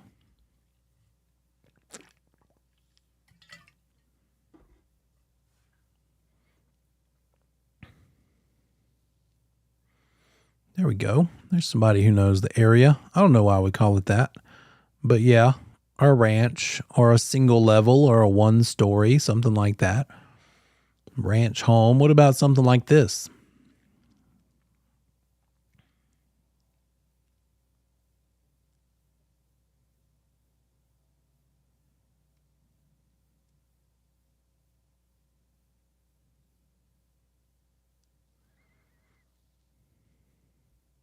It's got a couple windows upstairs, so that's probably a little more than a single story, right?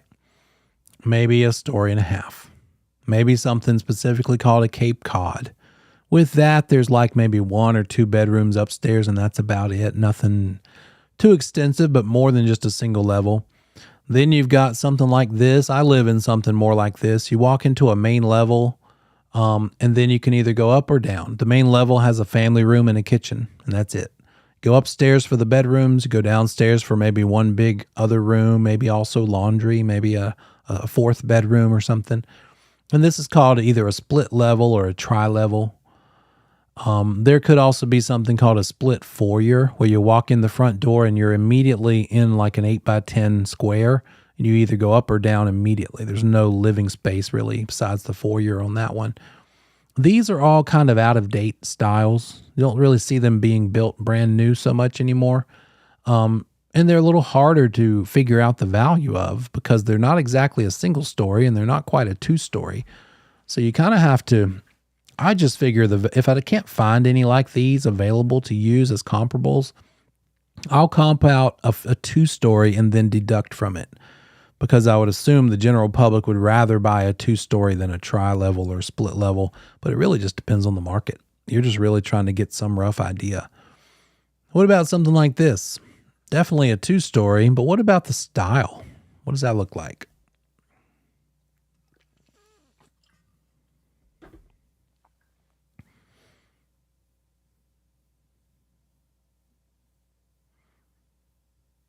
We see this when we watch HGTV because out in California and down in Florida, it's something we don't see around here all that much. We might see it in South Park in Charlotte area or maybe near Lake Norman. Maybe there's some little pockets up in the Raleigh, Cary areas, but contemporary. A contemporary style is very sort of streamlined, clean lines, no shutters, no fancy extra scroll work or anything, just very straight, square and rectangles. And then inside, same, like the fireplace probably doesn't have a mantle or a hearth or anything around it. It's just the hole where the fireplace goes. So contemporary is its own style. Maybe a flat roof. Out of all these styles, which is the most expensive to build? 1-story, 1.5, tri-level, 2-story. What one costs the most?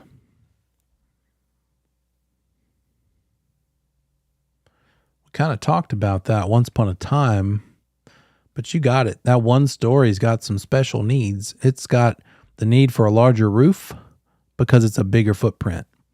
And that bigger footprint also requires a larger lot size, right? So a two-story could have a two-story that's 2,000 square feet could have a 1,000 square foot roof on it, right?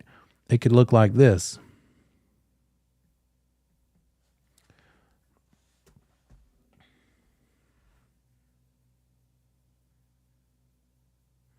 So here's our odd-shaped two-story, and it's 1,000 down here and 1,000 up here. And so the roof on it could be the same size roof as what would be on a 1,000-foot single story. But if you had a 2,000-foot single story, you're going to need a bigger roof. So that cost is going to be more. The lot itself is going to take more. And the good news is people are typically more willing to pay more for it because it accomplishes a couple of other needs. And that is maybe mobility. Folks who don't want to go up and down stairs for whatever reason, myself included. I don't have a health reason. I just don't want to do it if I'm at home. So that's my next move from this split level to maybe some sort of a single level. Now, the other testable thing is going to be how these things get built. And the questions I've seen on practice exams are like, what's the lowest part of construction? Write that one down in your notes. The lowest part of construction in a given house are the footings. The footings. They literally dig a trench. It might be 12 or 18 inches deep, and they pour concrete in it. And it looks kind of like that. So that's the footprint of this house, essentially, and that's just poured concrete into forms. And then on top of that, they're going to build the foundation walls and just start going up from there. So lowest part of construction, the footings. And the foundation and everything else rests on those footings.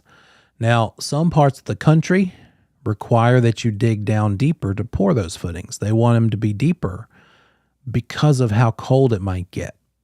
There's something called a frost line. In those cold areas, that frost line is lower, further underground. So you got to dig a footing to get down below it. Because if the moisture in the soil freezes, anything from that point and up is going to get kind of pushed up out of the ground because of the freezing water within the soil. So that's why different building codes apply in different parts of the country. I think around here, the footings can be maybe like 12 inches. You don't need to know that for the test. But like in Michigan, places that have real snow, deeper, going to be required to be deeper so as to not have heaving the foundation walls being pushed upward and cracking. So on top of those footings, the foundation walls get built, and it looks, they rest on top of there, and then the wood framing starts. Once we have foundation walls, that's where you start building with wood. Another term is this term called piers. What's a pier? Piers are columns. You're just building brick columns or maybe cinder block columns. And it's for supporting the flooring in between the foundation walls. Pictures are better than words. So let's look at this one. The brick around the perimeter are the foundation walls. Those little cinder block, 5 of them right there in the middle, those are piers. Because the next step is for them to put big spans of long lumber called joists, and they're going to rest on those piers.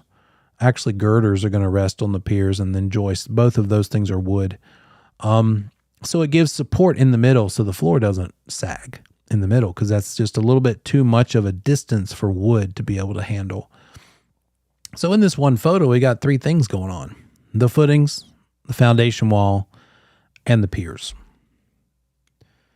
And there it is about the footings again. The bottom of it must be below the frost line again, so it won't push upward when that moisture in the soil freezes in the winter months. Well, in this case, what we're looking at here is going to be a home with what's called a crawl space foundation. We can see in the upper right of the photo, that weird shape is going to be the door. That's the access. So you'll be able to open that little door once the house is built and get on your hands and knees and crawl up under there. Who's with me? No, me either. I don't do that. I might if I have to, but I really don't want to, and I've done it. But not typically. It's not in our job description. We don't have to do that. So when you go up under there, hopefully they're going to clear out some of these piles of dirt. And in real life, what I find too is what's happening is different crews of people are working on this stuff. There was a crew for the footings, and then they leave. They're gone. There's a crew for the foundation walls, and then they're gone. Then the next step is going to be putting these floor joists on top. You can kind of see that wood up there at the top. Those guys are cutting the wood into pieces, of course, and sometimes those wood scraps get left behind and buried. Well, what happens in North Carolina when you have wet wood? It attracts termites. So that's the big problem with why termites can come is they're attracted because it was messy. If I were building a house custom, more in a case where I could kind of come and visit frequently, I'd probably, if they didn't do it themselves, I would check behind them and maybe try to clean that up myself if I had to, just so as to avoid the problem in the future. But when we come back from break, we'll talk about the different kinds of foundations. This one's a crawl space, but we'll talk about a basement and then also a slab. So I'll see you in 10 minutes.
Hey, come on back with me.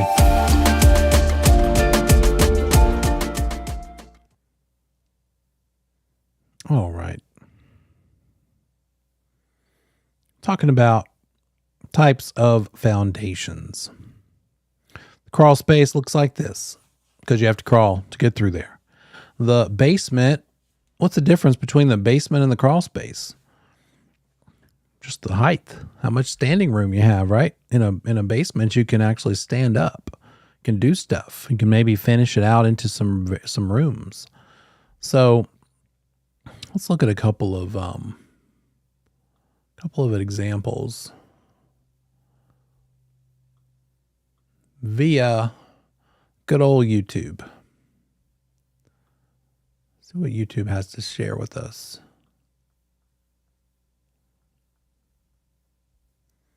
You seeing that okay? Okay, good. So what we have here is these guys are digging the footers. They're going to get that backhoe involved. They are digging out that footprint of the house. They're digging down the required amount to get below the frost line, and it looks kind of like that. On the sped up version, he's packing it down so that when they pour that concrete, it's against a nice solid foundation. They dig down to a certain point so that it's nice and solidly built. They also lay these links of metal rod, and those are called rebar, because what an inspector will tell you is that you can guarantee the concrete will always crack. So having reinforcement metal rods like this rebar keeps it from cracking quite so much. They end up making a grid pattern. So it takes a while to make it ready to receive the concrete. But when they do, look, they're actually pumping that concrete out of a truck using that big pump hose and making their way around the entire foundation. They have these wood walls set up so that they can end up with the right height that they need, and they just smooth it out and get that whole footprint covered. And now that whole thing, all the footing is down. They've got some rebar here poking up. And so when they start building the foundation wall, that will tie in. That'll be inside, in between the foundation wall, so as to more firmly keep it locked down to that footing. Here's one of a basement. And we've got the footings already poured, and they've also poured some gravel in the middle. What they're doing here is putting up these tall walls because, again, it's a basement, and they're going to pour that concrete down in between these wall panels so as to make a nice 7, 8, 9, 10 foot tall concrete wall all the way around. And then eventually, once they get that wall poured and it dries, let's see how much of this they'll do. There it is, all the way up to the top. Then they will take those wall panels down, and it'll just be the concrete. And then inside on the floor, they'll pour a slab. It's going to be called a floating slab because that slab is not attached to the foundation. It's not a part of the concrete walls. They're poured separately. So that basement floor is a floating slab. Another kind of slab you might find out there is something called a monolithic slab that's not floating because it is also part of the footers. So see, the footers are being blocked out for. They're going to pour the footers, and they're going to let that concrete also flow up and over what they're making here in the middle. They've buried the plumbing lines. They're putting rebar in place, and they have insulation there too. And so what's going to end up happening is when they pour concrete, it's going to span all the way interior, just the entire interior. So monolithic means one piece. So that concrete is going to be, there we go. It's making the footings. Look, it's already filled up the footings around the edges, and now they're getting it into the center part too. So this is a monolithic slab foundation home. I guess one downside to something like this is if there's ever a leak in the plumbing pipes, you're going to have to get a jackhammer to get through the floor to that leaky pipe. But I don't think that happens very often. Here they are smoothing out the last bit of that concrete, and now they have a monolithic slab that includes the footings along with it. Now, what's next? next step is to build the walls or the framing of the floor. Depends on what's happening here, what's taking place here. Oh, okay, they're building up the walls because it's on a slab foundation. If it's on a slab foundation of concrete, you don't have wooden floors, right? You don't have to build that part. The floor is already there. It's the concrete. And so they typically will build the wall while laying on the floor and then stand it up in place. Then they'll just do that all the way around. And they have plans to go by. They know exactly how far apart these studs need to be, typically 16 inches on center. And they have little supports in between the studs. And eventually they'll be able to, the house can stand on its own without having to have these angled support pieces. But they're just putting it all together. Now they're doing some interior walls. Now that the walls are done, they're going to go around the outside of the home with this special panel board called OSB. It's for oriented strand board. You can see it's literally fragments of wood pushed together, glued, and pressed into these 4 by 8 foot panels, sort of like plywood. And that's going to be what's called the sheathing around the exterior, the initial sort of skin. Not the final finished siding, obviously. That's what's going to be attached to that sheathing. Framers have no fear. They know how to stand on 3.5 inch 2x4s. And now they're putting in the floor joists for the second story. And these are going to be along the entire length here. Then they'll build the walls for the second story up from there, and then they'll put in there's the sheathing for the second story, the floor sheathing.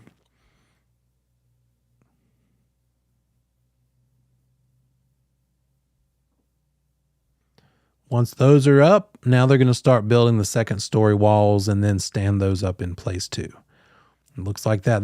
Notice how on the second story, they go ahead and put the sheathing on before they stand it up, so they don't have to get ladders on the outside and do it that way. It's just smarter. Now they're going to put in the ceiling joists, because now they got to build the roof. So the ceiling joists go on top of the second story in this case. And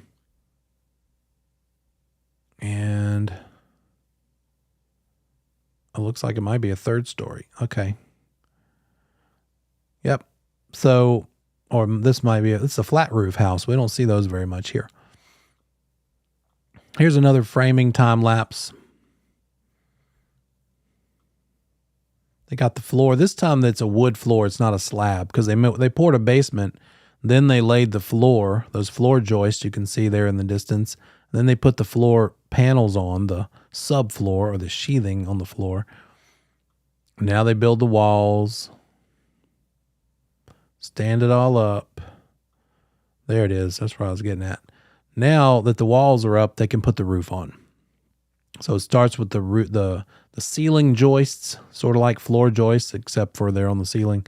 And then what they're bringing in here in these big chunks with the crane are called trusses. So they've pre-built these trusses for the ceiling in a factory and shipped them out on the back of a truck. And they've dumped them off onto the site, and now they're placing them, and makes that roof go together pretty fast. One by one. Once all those trusses are in place and secured, they will sheathe the roof just like they sheathed the walls. So there it is. That roof sheathing's going in place now. And another question you'll see possibly on the test is, what's the highest point of framing on a house? And that's called the ridge board. This is the highest part, the very topmost piece. It's the ridge board. We'll see that in a minute.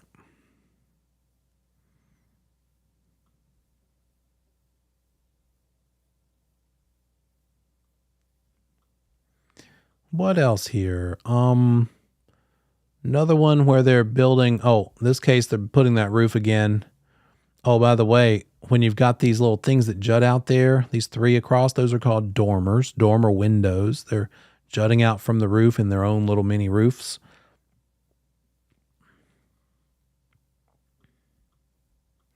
Notice they've got that Tyvek house wrap. That's just an insulation type thing. Helps it make it weatherproof and keep that insulation, that heat and air in properly. And now they're putting shingles on the roof. Now, what else do I have for you? Oh, they're doing siding in this one. So they've put the sheathing on the walls, they've wrapped it, and now the exterior siding is going in. They're using vinyl this time.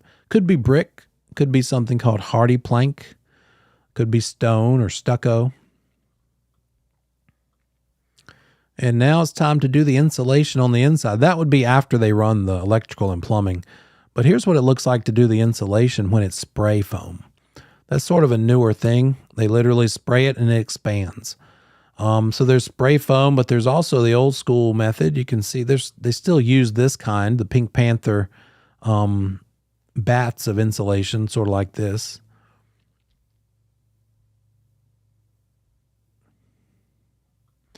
And then, oh, here's some more electrical plumbing and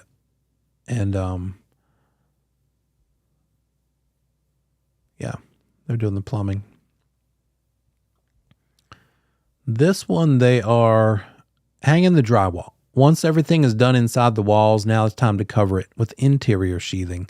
And our most common way to do that is with drywall or sheetrock. It's easy. It's pretty flexible. If it gets damaged, it's easy to repair with joint compound. And these guys who do this stuff on the stilts, and then also it's hanging these panels, but then it's also smearing it in the cracks with this mud, this drywall mud, to make it nice and smooth for painting. And I'm wondering if they're going to show that here, but that's an art form. All they're doing is, I think, hanging the drywall. But they'll go back with mud, drywall mud, and smooth it out. He's doing that now. Let's see here.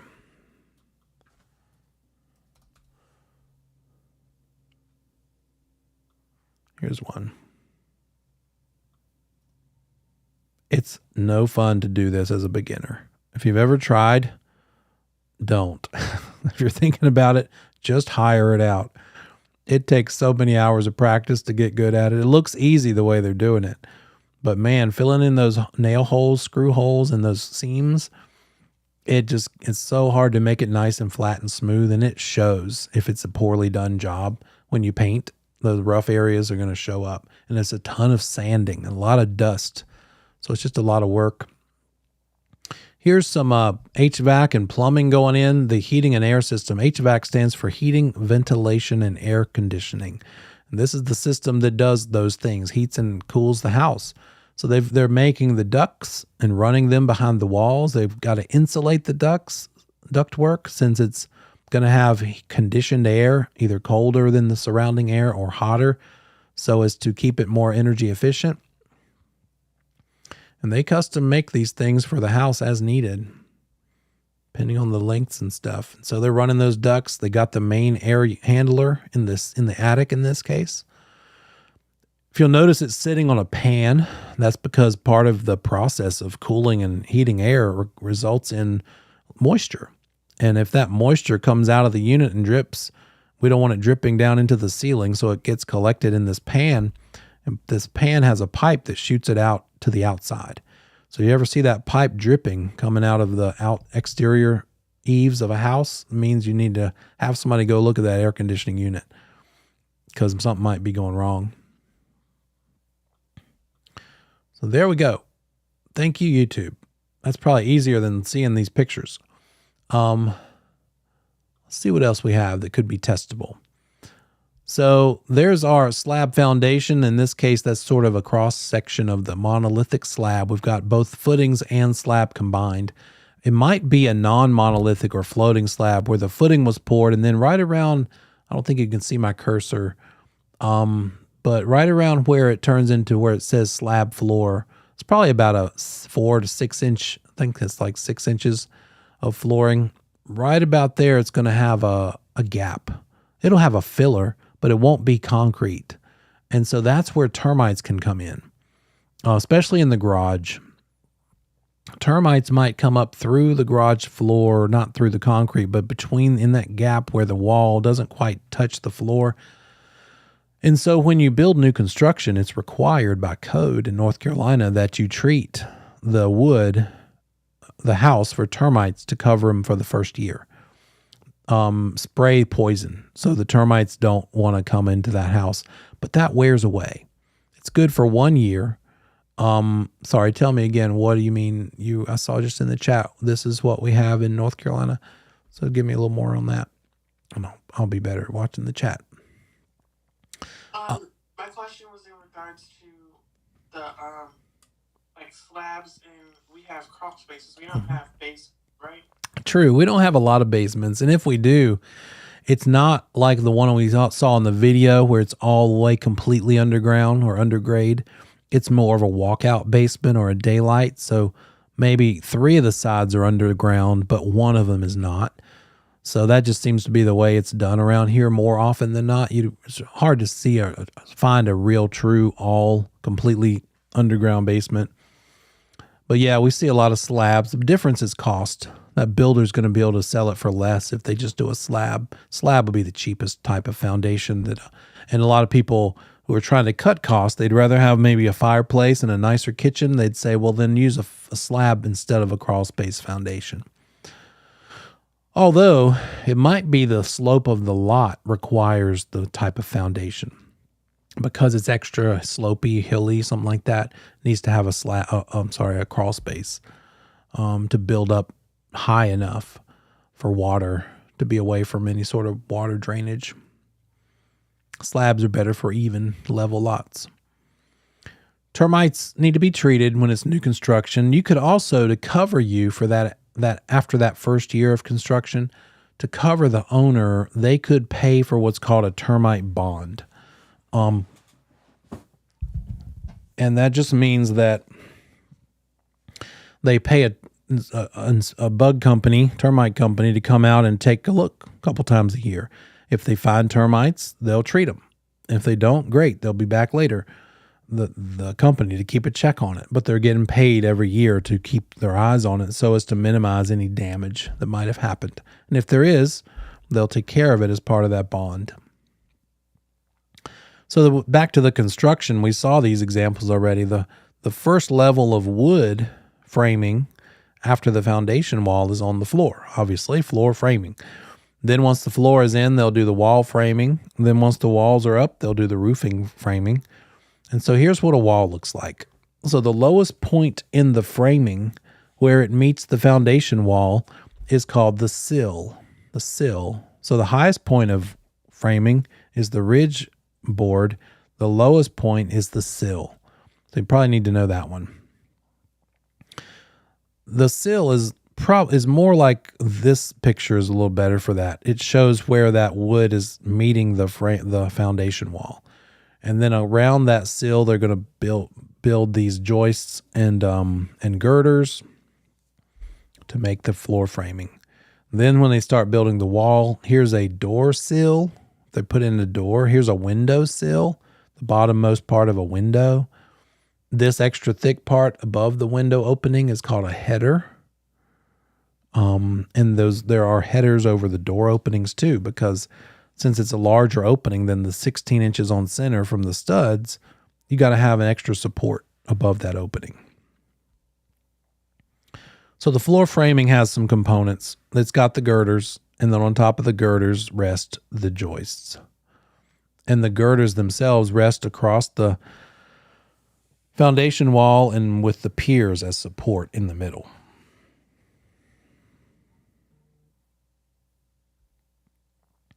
Once those floor joists are in, now they put that subfloor plywood or OSB down. And then on top of that, they're going to put whatever they choose, like carpet or tile or hardwood or luxury vinyl plank. Here's the header over the window and the stud. And then here's a different kind of framing, something called post and beam. And a post and beam framed house allows for bigger expanses inside. So it creates more open spaces without having to have columns in between. So it allows for nice big dramatic rooms like this without having to have center columns.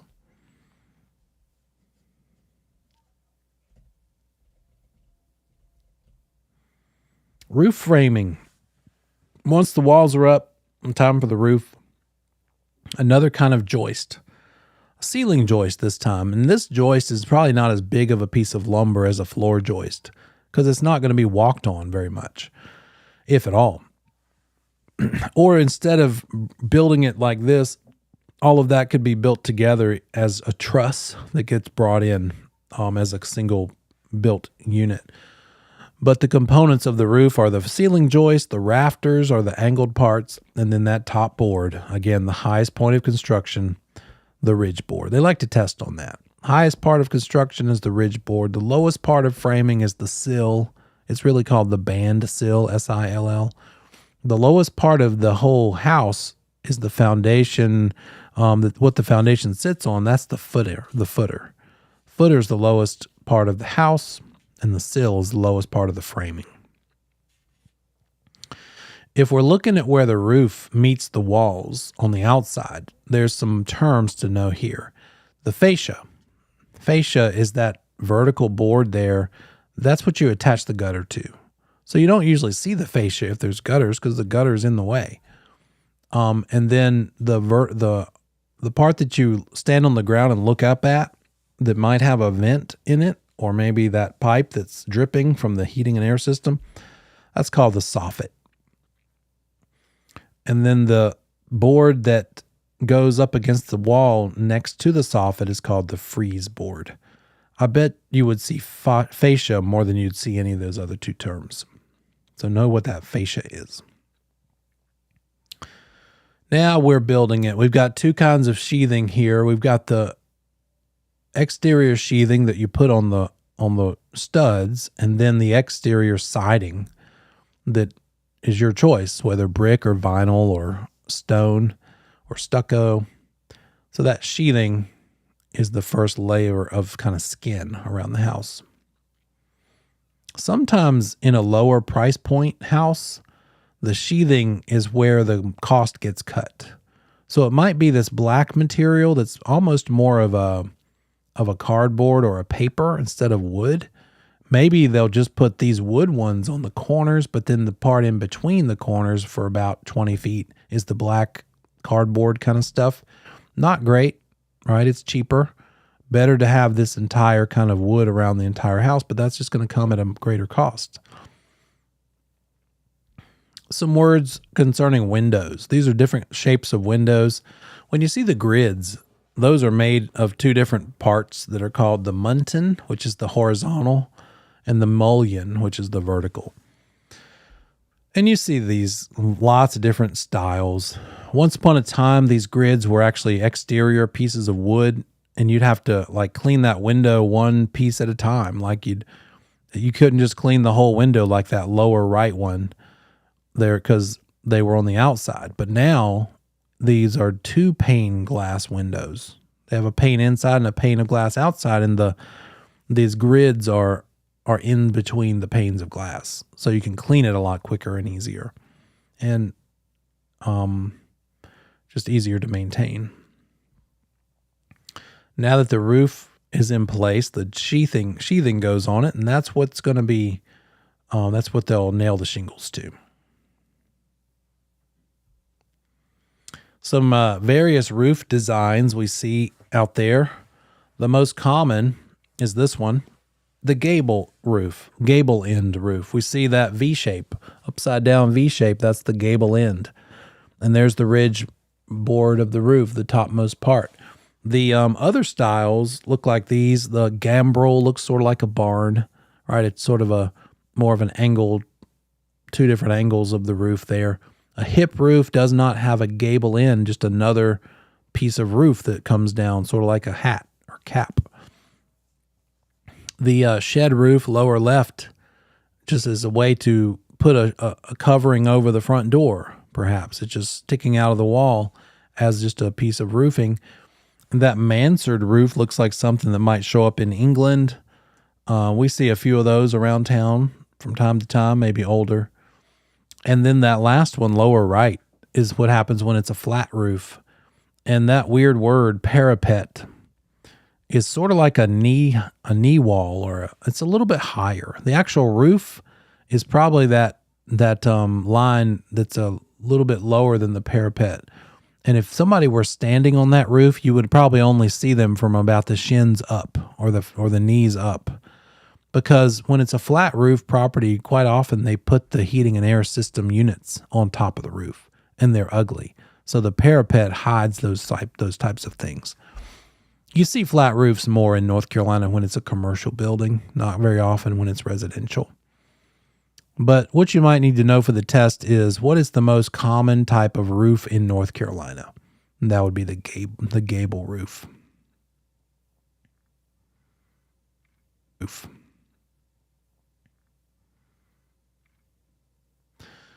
This one doesn't look too bad to walk on. And the roof of my house looks kind of like this. I've been up on it many times. I don't want to walk on this one. Probably couldn't, right? It's pretty darn borderline. You'd probably need to be tied off so that you didn't fall off. But why is it so steep?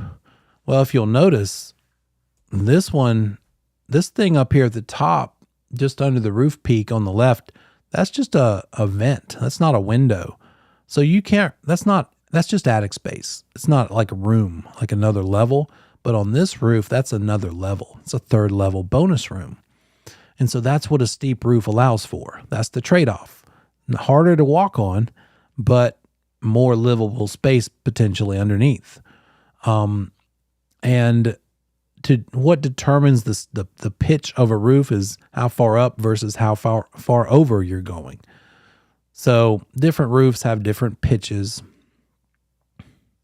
I guess a plus for a nice steep pitch like this is in those snowy kinds of states. Snow doesn't really have a chance to collect and then will bear down weight on the roof.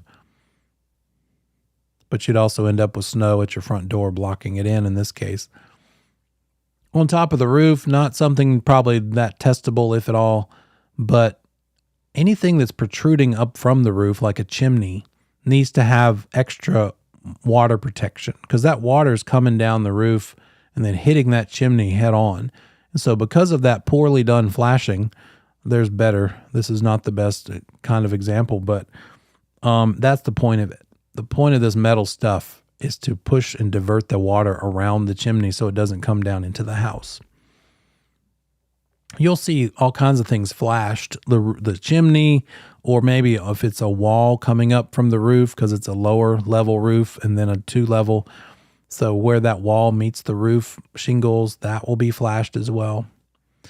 And then here's the inside of the house. After the electrical lines and the plumbing lines have been run, time to put the insulation in. Insulation comes in different levels of ability to maintain heat. And that's called R value, resistance to heat. That's what R value means. So you would have a different R value on the walls than on the ceiling or on the floors. And that's going to depend on the building code for the area. A bare bones, basic minimum level allowable R value.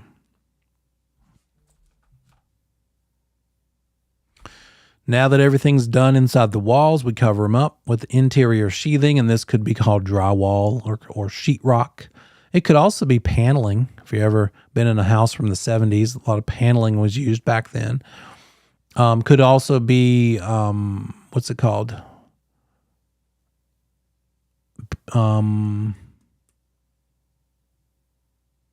Shiplap. That's it. Joanna Gaines, right? You see on HGTV, they put boards back to back on the walls. So more interior sheathing here. And then the screws and the gaps are painted with mud. So it ends up being a nice, clean, smooth wall after it's painted. Here's our heating, ventilation, and air conditioning system. There's 2 parts to it. There's the interior air handler and there's the exterior compressor unit. And so that's got a fan inside there outside the air conditioner device. It's got refrigerant lines going from it to the interior unit. And so between the two things, it results in cooling or heating air. This would be a heat pump system. There's also an oil furnace option, maybe other kinds of fuel, but you could have oil or you could have gas, a gas heat system. A heat pump system kind of works based on the differential of the outside air temperature and the inside. And then you've got these different ducts going out from the unit, and they have vents that shoot into the rooms. And there's also an intake, like an air return that sucks air in to come back into this unit so it can get conditioned, either cooled or heated as you wish. The amount of output of heat for the size of the unit is measured in BTUs, British thermal units. So you'll see different BTUs are required for different sizes of house. You need a bigger unit for a larger house when you have to push more air. How do you know what is safe and required in terms of building a house? Well, now we're talking about the building code. There's statewide building codes that set a bare minimum that you have to at least conform to, but you might have a county code. And again, just like we saw, the stricter one wins. If the county building code is stricter than the state building code, you got to build to the county one. And it's probably going to be more expensive because it's more R value or more BTUs or a thicker, bigger board or something like that. Or more construction, more of a sturdy construction. The building code is enforced by local and state licensed inspectors. So every so often throughout the building process, these inspectors come out and take a look. And you got to get them to sign off. You're done with the electrical, you got to get the electrical inspection. Probably the same person, possibly, but at least from the same department. They're going to come out and look at the electrical, make sure you've done the outlets properly, make sure those wiring is done and wired to the circuit board properly. And they'll sign off, and now it's good. It's okay to go ahead and do the installation. Once you install that, they'll come out and make sure that was done right. Once that's checked off, you can now put up the sheetrock, and you got to make sure that's done right. So it's many, many stages of a building inspection coming out. Sometimes they'll do like a 4-way inspection, depends on the district, but they'll come and check several things in one inspection. But that's who enforces these building codes. If you don't get it right and they don't like it, they gotta come back. You gotta fix it, and they come back and see if you did it right the next time. So how does that matter? What does that mean to us as brokers? We just have to verify that anything that's been done to the property has been permitted. Did you get a permit for that? That seller might show off this garage that they built, and your question is, oh, you did a great job. Did you get a permit to build that?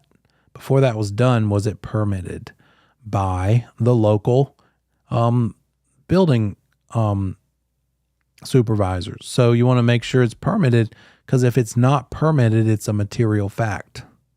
Lack of a permit might have to be rebuilt. If you didn't get a permit when you built it, how do we know that it was built safely? Could there be an electrical fire that starts inside the walls? Could the walls fall over because they weren't built right? Because is the plumbing satisfactory? Is it going to leak?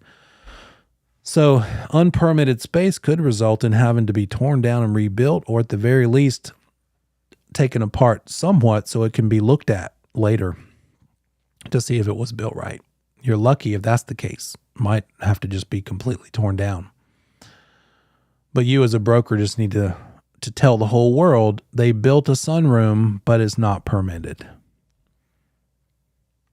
So when you're building a house, this is the ultimate document you're going for. That builder wants to get to the point of a certificate of occupancy, because that's what you need in order for them to be able to close on the home and give you keys and get paid.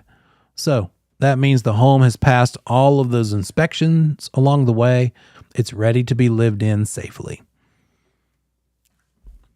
CO, certificate of occupancy. There's no closing on the house until it's got the CO.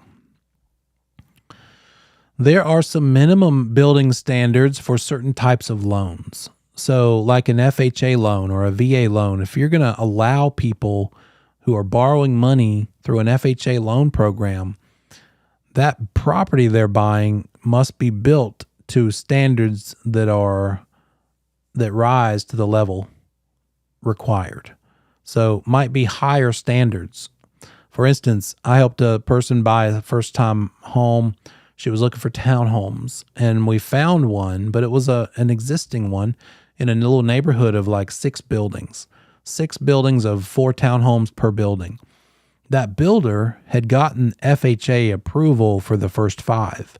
But I think what probably happened was they had enough momentum and notoriety. They had no trouble selling the last building, so they didn't bother to build it to FHA specs. And therefore, since she had to get an FHA loan to buy her property, she couldn't buy the one available in that 6th building because it wasn't built to the proper minimum standards for FHA financing. So that's all sort of under housing and urban development. Could be more restrictive than the typical local building codes. Who is this builder? Who are these builders we're talking about? What do they have to have? Can it just be some person that knows how to build houses? They've got to study a big book of building codes. They got to know those codes and take a test, and it's not easy. And so if they're doing work for someone in excess of $30,000, they need the general contractor's license. Back when 2008 hit and nobody was building anything anymore, construction kind of ground to a halt. Contractors started just building decks, or people got into building things. And in order to not have to take the test and study, they just made sure they didn't do any projects that were in excess of 30,000.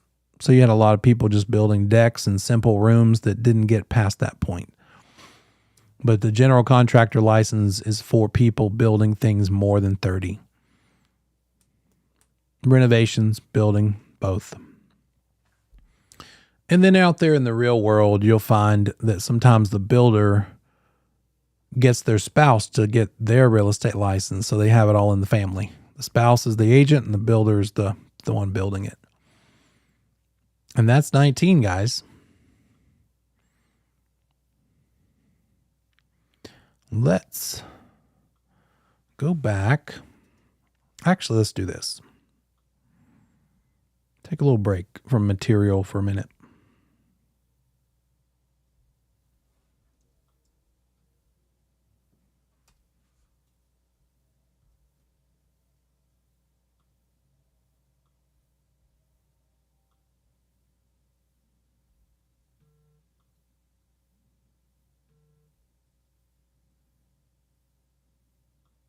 And I'm going to share with you the first couple of practice exams. Let's go down through those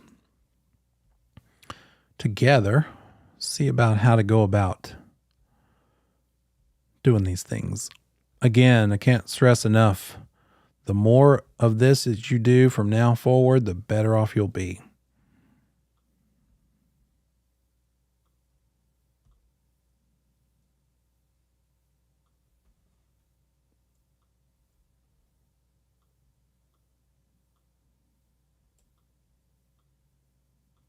There we go.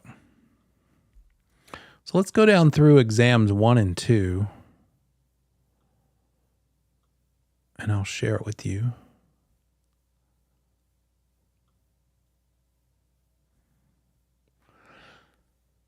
So whether it's these, I think 6 practice exams plus the midterm that you just go, and don't just do them once, right? You can get a lot of mileage out of these exams for the answers that are wrong. Think about what would it take to make those wrong answers right? Like, study the exam. Don't just go through it and see, oh, that was the wrong answer for one. Okay, next, spend some time on each one of them. And then, of course, any extra exam material you might get. PSI, I think, has a practice exam you can get, which is psi.com. That's the ultimate get authority. That's the one who gives you the exam after the class exam. Once you pass the class, you apply to the Real Estate Commission, and then they say, okay, go ahead and take the PSI exam. You can schedule that, and then you can schedule it. And that's like 100 to the commission for applying, 56 to PSI for taking the exam. If you haven't yet done your background search, go ahead and do that. That's in the Relink book. It shows, there we go. The Relink book has the web address that you'll need to use to get that background search ordered. Once you order that background search, it's good for 180 days. So if anybody has done a retake, this is not the first time you've gone through this course, your background search might still count. It might still be okay. Once this thing comes back, it's going to go straight to the real estate commission and also straight to you. But you don't have to forward it to them. They'll get it. And then they're not going to look at it until they get word that you've passed the PSI exam. At that point, they'll look at your search. They'll do a character study. Then they will, if everything checks out, give you your inactive provisional real estate broker license. Okay, let's look at this exam. And I'm just going to pick and choose some questions here because I know that you can look up definitions yourself. Which of the following statements about brokerage in North Carolina is true? Okay, pause. Acknowledge that they said they're looking for the one that's actually true. The other thing they could have said, all of the following are true except, and now you're looking for the one that's not true. But in this case, we're looking for the one that's true. So that's the first step. Figure out what is it they're asking for. That could be a point of confusion. So is it true that a provisional broker must be supervised by a broker in charge while performing brokerage services for compensation? That one sounds pretty good. I would star that as a probable yes. But you should always read all of them because don't forget the overall idea here is to find the best answer. Maybe there's one that's even better than that. Even though this is true, there could be one that's even more specific. Is it true that homeowners must be active real estate brokers to sell their own property? Good. I can see faces, so I'm seeing you nod and shake, so that's good. Is it true that brokerage compensation is always a percentage of the gross sale price? There's another lesson. The words always and never usually can be pretty obvious. No, that's not the case because things are very rarely always or never. So anytime you see always or never, that's a red flag. May not be that answer. A real estate licensee can perform an appraisal on a parcel of land. Is that true? So what's wrong with that statement?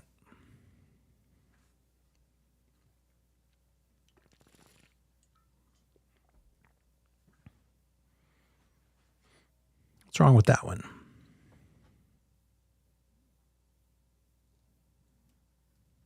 There you go. Perfect. Brokers don't do appraisals. Appraisers do appraisals. You bet.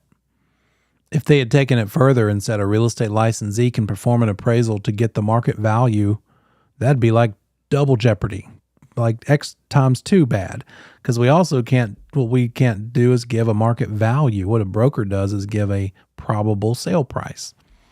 So yep, our first instinct was right. A is the right answer here. Provisionals must be supervised by a broker in charge while doing real estate for compensation.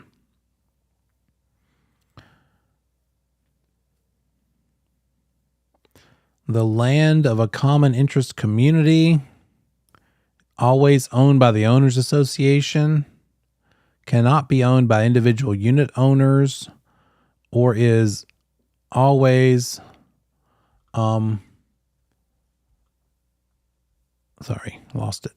is always automatically considered to be part of the common area, or may be maintained by the owners association. The land of a common interest community. It's a community with common area, right? It's not the case that it's always owned by the association. It could be that it's a condo. A condo has common areas, and the common areas are owned by the owners as tenants in common together. A townhouse community, it's owned by the HOA. So the always owned, still the case that the word always failed us. They let us down. Cannot be owned by individual unit owners. Not necessarily the case because all it says is the land.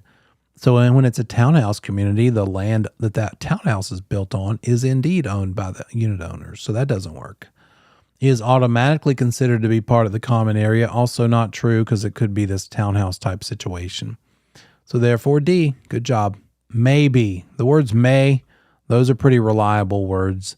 I'd probably lean toward answers that have words like may or could be, things like that, or not always.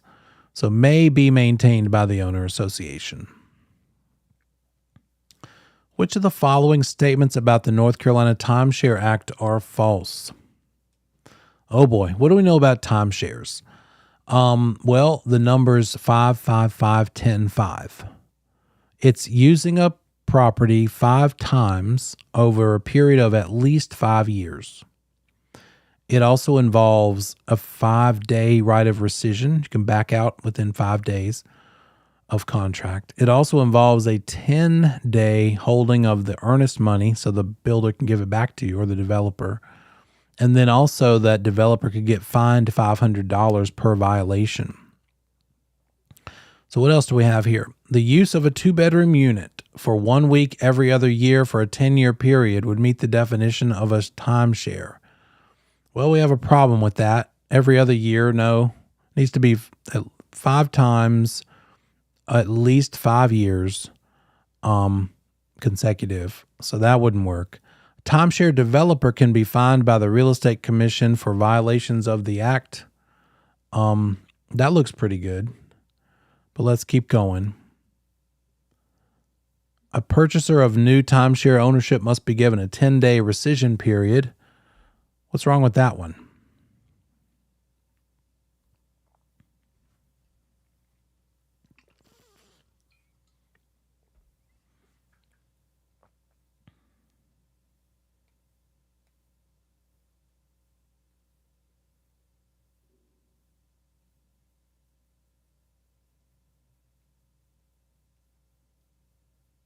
Yeah, it's a 5-day rescission period. Now I'm looking back at the question. We're looking for the one that's false. So that's the false one. The rest are actually true. And so I was getting a little turned around on myself with this one. So all 3 except for C are the true ones. C is the one that's false. So again, you might read one and think, yeah, that looks pretty clear cut, but don't stop reading the answer choices. Another answer choice could help you realize, oh no, wait, I was thinking backwards on this other one. Because this is clearly wrong, therefore false, therefore in this case the right answer, because it wants the false one. And let's look at the last one just for fun. An active North Carolina real estate license is required to sell timeshares to the public. Well, that's true. But again, this is asking to tell it the false one. So the false one is C.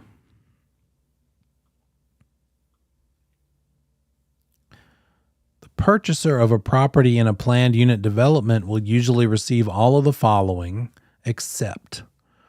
So let's reword it in our heads. Which of the following is not going to be received by a purchaser in a planned unit development? An interest in the Unit Owners Association. Well, yeah, they are going to be a member of the association, so that is not the exception. A proprietary lease for the unit to be occupied. Yeah, that sounds like an exception because a proprietary lease is something that happens with a co-op. So let's mark that one. Keep reading. The title to the land on which the unit is built. Yeah, they would receive that. The share in the control of commonly owned elements. That's also true. So the best one, the exception, this one. Because a proprietary lease is not something that's about a planned unit development. It's about a co-op or cooperative. A trust is what? Is it an agreement to hold assets on behalf of another? That one looks pretty good because it sounds like that's what a trust is. But let's keep going. Is a trust a document used in real estate financing? No, that would be like, ooh, I know why they put that in there. Because you could get confused with the deed of trust.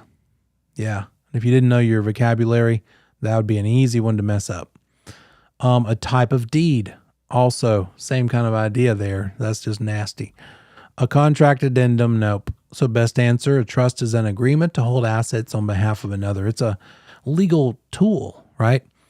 You put your assets in the name of the trust. And then someone else called a trustee oversees those assets when you die. Make sure that your wishes regarding those assets are carried out. That trust might be used to give assets, property, money to an underage person until the time at which you decide they're ready to get it. So if you're dead when they come of age, Maybe you want all that stuff in the trust to come to them not at 18, but 25 or maybe even 30. Maybe they're kind of finding themselves and you want them to be older before they have access to all that stuff. That's for the person who creates the trust, the grantor, to decide. Which of the following associations is not true? Okay, here we go again. Which is the exception? Is it the exception that the trustor is the one who creates the trust? Is it the exception that the trustee is the fiduciary who exercises control of the subject property? That sounds true as well. So that's not the answer because we're looking for the one that's not true. Is it true that the trustee is the individual who creates the trust? That sounds sketchy. What about the trustor being the grantor or settler? That sounds like something true. So best answer there is C. We know the trustee is the one who takes care of the trust, not the one who creates it. Let's take care of a break. I'll see you back in 10 minutes.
Hey, we're back.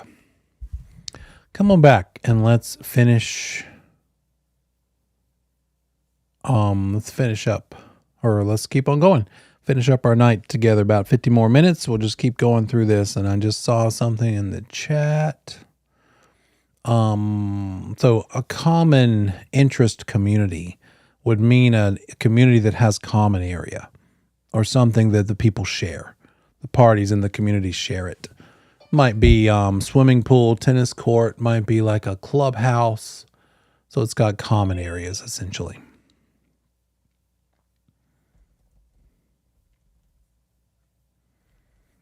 Okay, good. The North Carolina Commercial Real Estate Broker Lien does what? There's no except here, so this is looking for the thing that applies to a North Carolina real estate broker lien. And let's see. Does it allow a commercial client to sue a broker for breaching fiduciary duties? Is that what the lien is about? Allowing a client to sue a broker? It's the opposite, isn't it? It's so the broker can put a lien on the property because the client did something wrong. So that's not it. Does it give a buyer's agent the right to sue the commercial listing agent for compensation? Is it something that allows a buyer agent to go after a commercial listing agent? No, we're talking about a lien, and you put a lien against somebody or their property, so that's not quite right. Does it allow a lien to be placed on the commercial property to secure the broker's commission? That sounds pretty good. A lien, there's a property, it's commercial, and it's about the commission. So that's probably it. Does it require a commercial broker to place a lien on the listed property at the time of the listing? No, we're not putting a lien on the property if everybody's behaving themselves. It's only if they don't behave. So best answer is C. Right?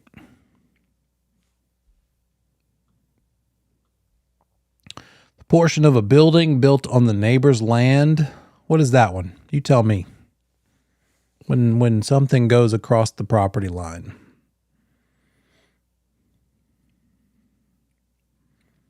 Got all of these words are words we learned in this course. So that's another thing they like to do.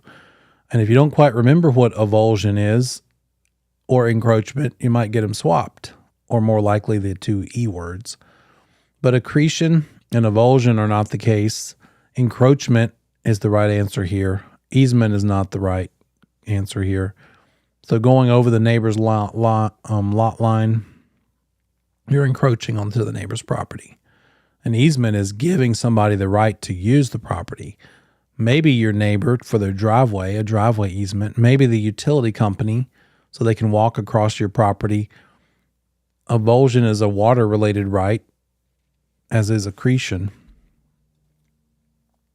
If the owner of the dominant tenement becomes the owner of the servient tenement and merges the two properties, the easement does what? What happens to that easement?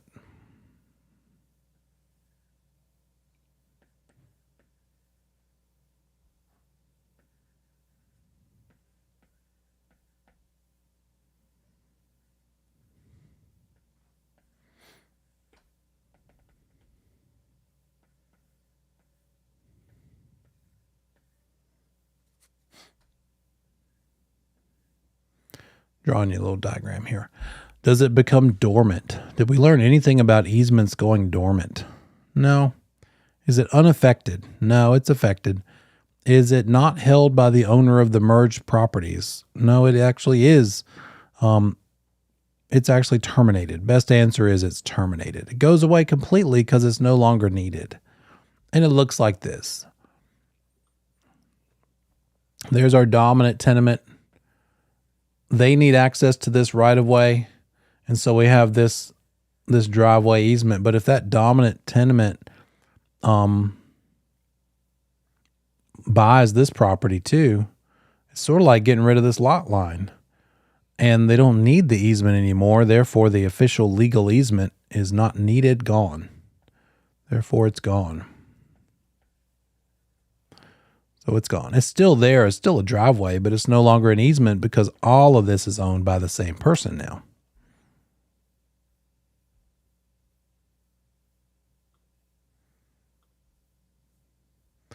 A decedent left a will giving a neighbor the right to use a well on the decedent's land. What does decedent mean? What's a decedent?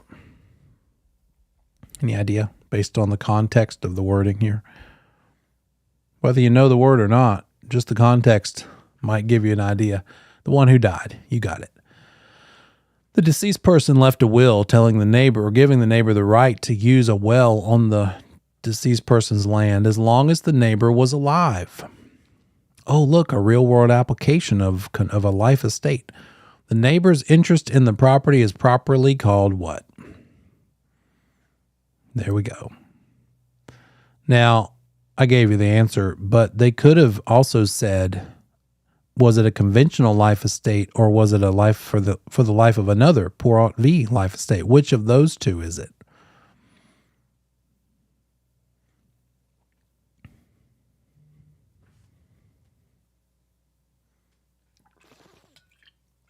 It's the one where the measuring life is the same as the life tenant person, which is a conventional life estate. Good job. How many acres are contained in a rectangular parcel of land with a width of 175 feet and a depth of 685 feet?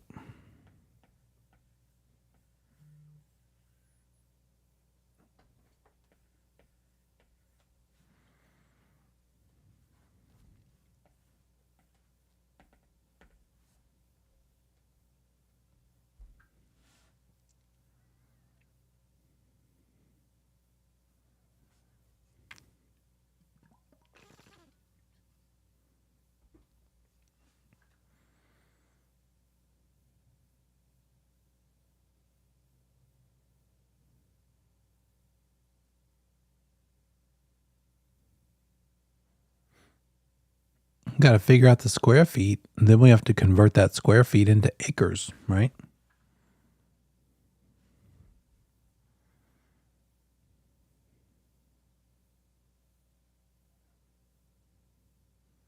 Give you another minute or so.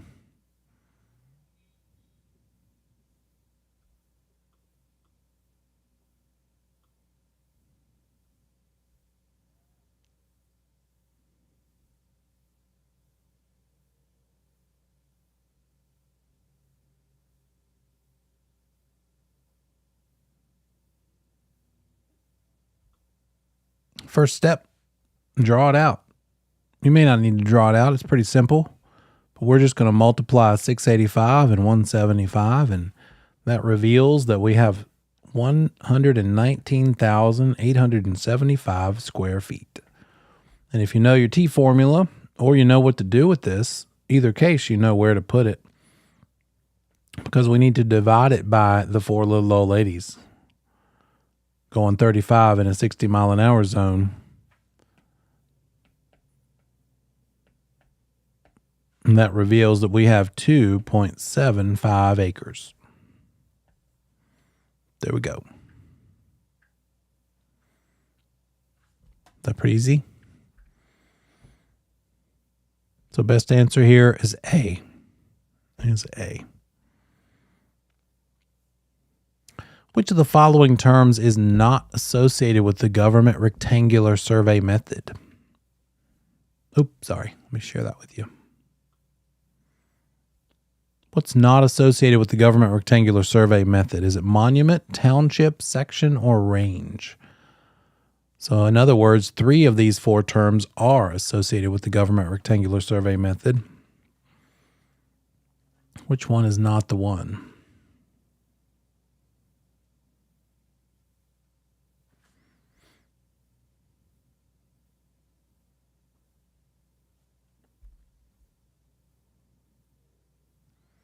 And if you're thinking about the rectangular survey method, that means they might throw you some decoy answers that come from those other kinds of legal description. And what's the number one kind of legal description in North Carolina? What's our favored method? Not the rectangular survey method, it's something else. Meets and bounds, beautiful. So let's think about, are there any terms here that are actually meets and bounds terms that they threw in here to distract you? Which one of these is a meets and bounds term? So it might look like this. The government rectangular method is all about grids. And we've got meridians and tier lines and range lines. And we have sections like this inside of a township, which is like this whole thing if it's 36 sections. So township and section and range don't work. Those are things that are indeed part of the government rectangular method.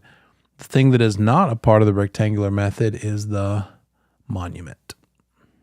Good job. So A, 16 is A.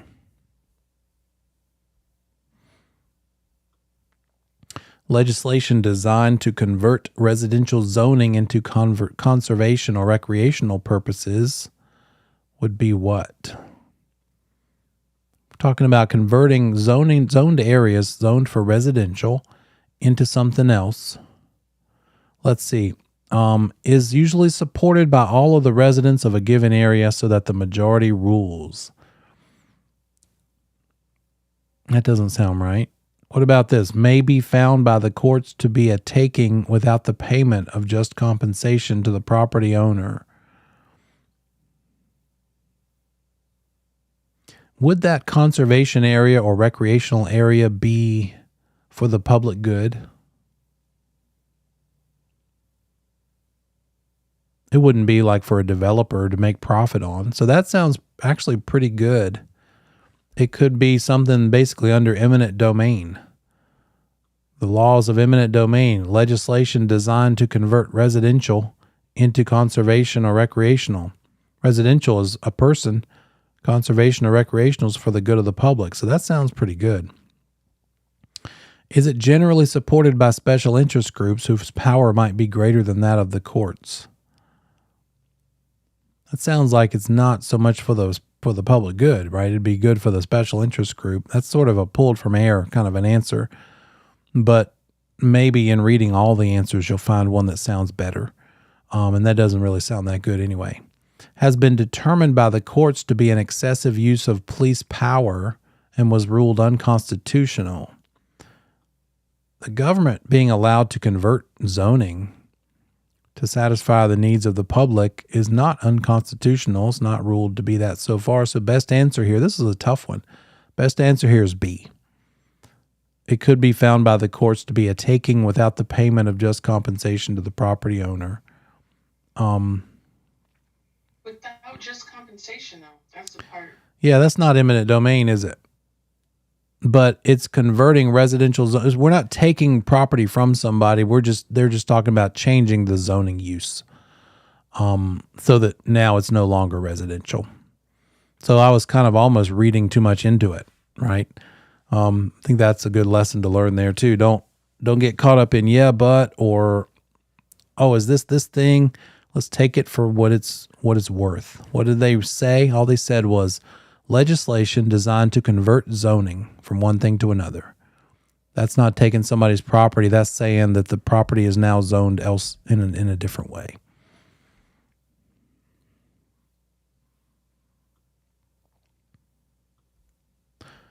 I don't know. I'd be surprised to see something like this. This seems a bit elaborate and unnecessarily tricky. In a widely publicized dispute, an owner refused to sell his land to the local school district. He believed that the price offered was not sufficient consideration. Now we're talking about eminent domain. If the school district were to pursue the matter in court, what legal proceeding would it institute to force the owner to sell his land to them? So this might be something you would be able to answer because you know terms associated with eminent domain. And the process of that involves the government taking the property for the use of the public, but compensating fairly, or according to them fairly. And so are we talking about a sheet? What is a sheet?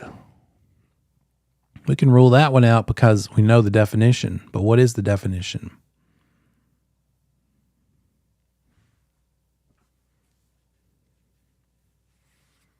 That has to do with somebody dying and leaving they die without a will and they have no heirs, then the state can take it. The state gets it through this process called escheat. Someone dies with no will and no heirs, they lose, the property goes to the state because of escheat. Foreclosure, that's when somebody doesn't pay their mortgage. Eventually, the lender can take it because you gave them permission to through the deed of trust. Is it probate? Well, probate is what happens when someone dies and you have to settle their estate. Open probate and make sure there's no creditors that are owed from the deceased person. Make sure all their affairs, their car, their bank accounts, their life insurance, and whatever is left to people gets dispersed to people. So what is part of eminent domain? The government condemns the property. That's the legal process through which it takes the property. They condemn it. Doesn't mean it's like condemned because it's in bad shape. That's what I think of with the word condemn. But the legal proceeding that is used to force the owner to sell the land to them, they're not taking it. They are going to give him fair compensation, but his version of fair is different from theirs, but they can force him to do it. Here's your money. Take your money. We're throwing it at you. Sorry that it's not enough, but we're doing it for the good of the public.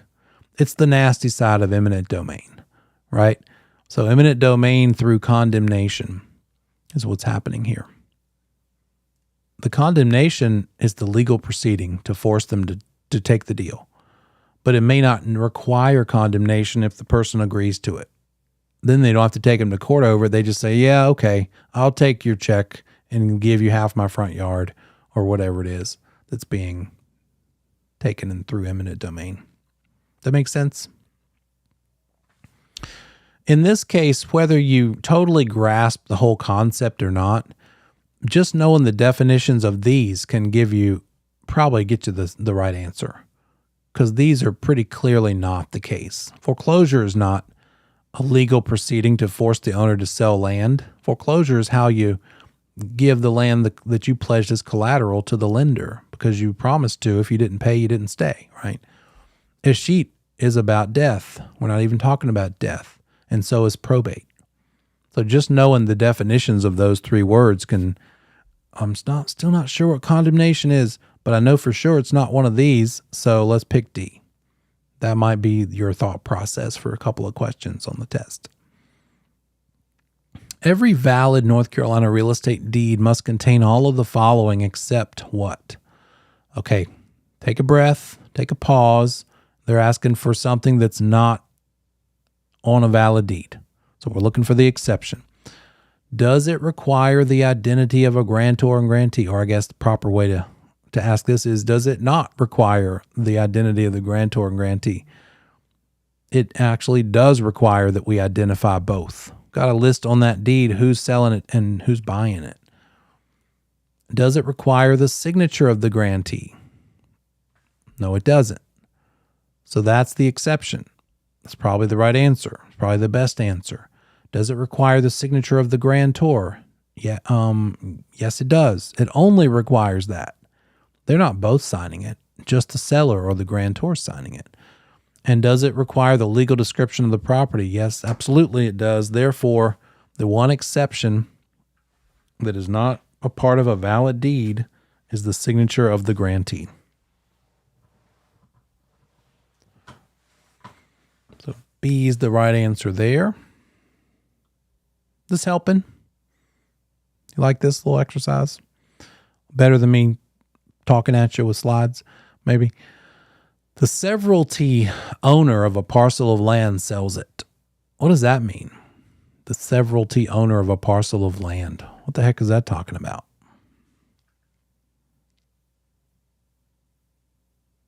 How many own it if it's a severalty owner?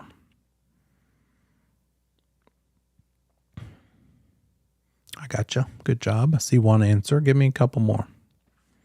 Somebody else answer.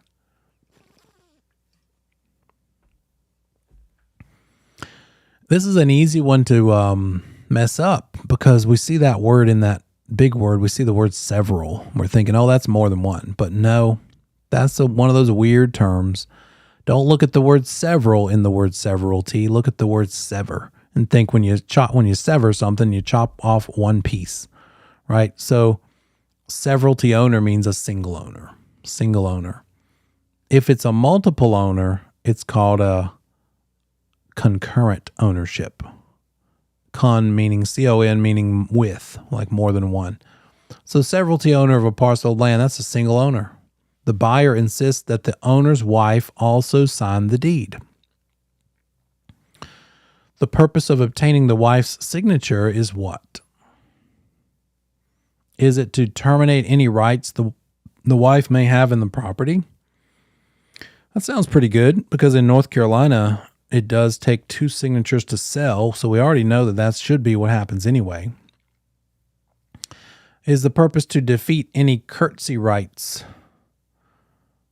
Whatever that is. Let's keep going. Does it provide evidence that the owner is married? Well, the deed itself may not show one way or the other, but the signature of the wife is not about providing evidence the owner is married. Does it subordinate the wife's signature to the buyer? That's just a bunch of words. Best answer here is A, it terminates any rights the wife may have in the property, even if she's not on the deed, because he bought it maybe before he was married to her. So his name is the only name, but she still has to sign off. So that might be one that you answer just because you know that's the case in North Carolina. What about excise tax? Answer this question. I'm just going to let you read it and figure that one out.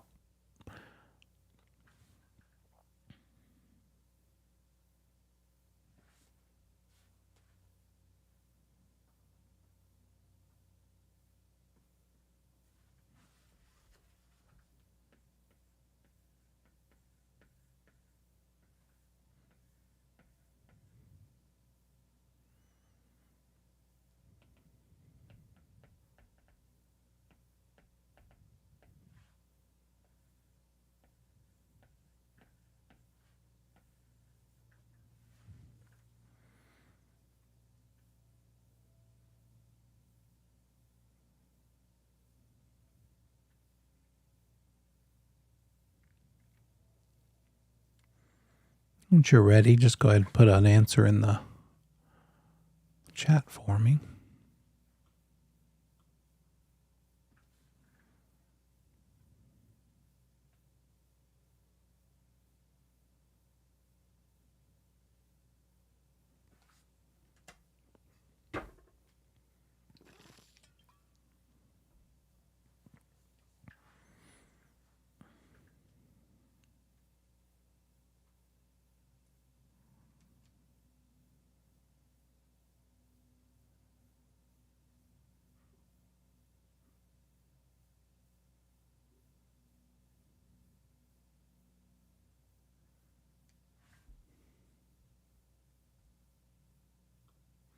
So what do we have here? Notice they gave you more than you needed. They like to do that with these math problems. So the mortgage is irrelevant. The down payment is irrelevant. It's just about the sale price. Excise tax is a sales tax. Who has to pay it, by the way? Buyer or seller?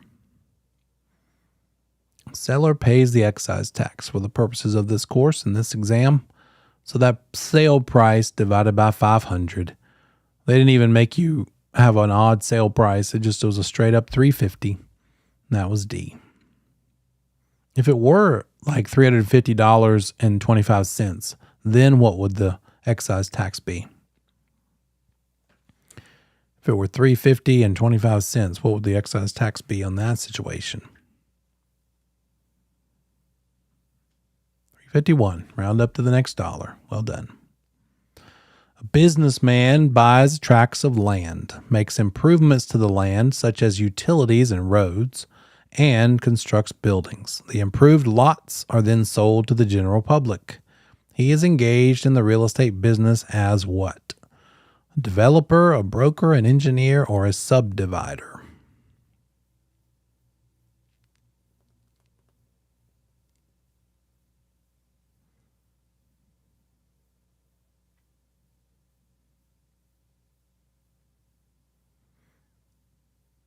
They are developing improved lots, or developing land into improved lots, so he's a developer. That's an easy one. Good job. An old service station is located in an area recently zoned for residential use. The service station most probably will be permitted to continue operation. How? So it was zoned for maybe commercial or industrial, or whatever is required for service stations, gas stations. Now the area has been changed to residential, but they are grandfathered in because they were there first. So will be permitted to continue operation, what? Indefinitely under a legal non-conforming use? I don't know about indefinitely. But we'll see. Let's keep reading. If the property owners of adjoining lots consent, it has nothing to do with their permission. So that's not it. Until residences are located within a quarter mile of the station. Not true either. For only 5 more years before meeting the new zoning requirements. Nope, we never saw anything about 5 years. They can be there indefinitely as long as it doesn't get destroyed, because in that case, usually they won't let you rebuild, possibly. And as long as they don't try to improve or expand it. Eventually, it'll probably become residential as well because they'll sell it. If they were to sell it, the new buyer wouldn't be able to keep using it as a service station. But as long as they just keep doing what they've been doing, they can keep using it indefinitely. So A is the answer there. Whether subdivision streets are private or publicly maintained or are publicly or privately owned and maintained, is what? A required disclosure of the developer on any resale transaction, a material fact that must always be disclosed by a real estate broker, information that a broker must disclose only if it's new construction, information that is not critical to a buying decision. Best answer there.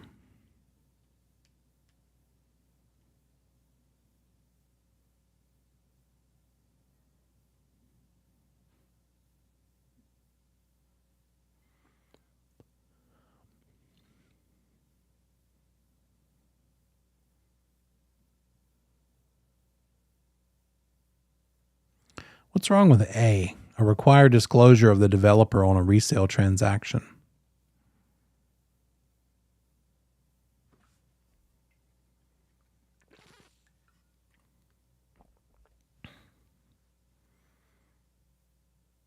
Yeah, developer's gone. They're selling when they're new. Once it's a resale, the developer's out of there. So B's the best answer. Always must be disclosed by a broker. That's one case where always is your clue, actually, because we do have to disclose material facts always. And whether public or privately maintained is indeed a material fact. Zoning ordinances generally regulate such things as the heights of buildings, where you can put buildings on a property, the bulk and density of buildings, or all of these.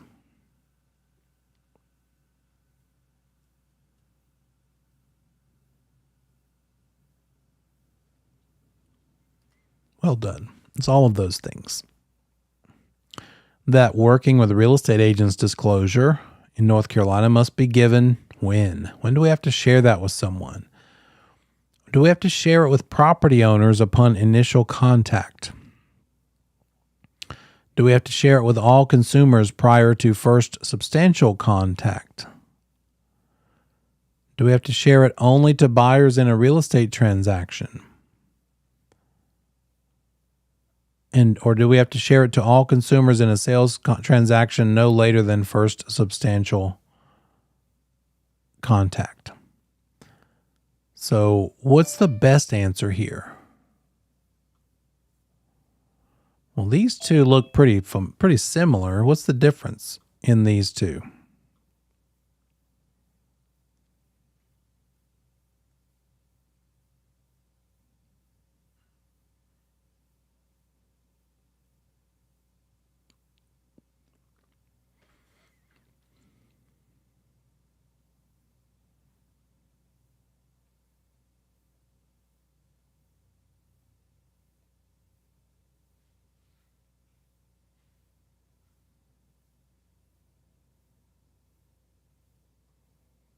You don't have to give it to someone that's not your client, right?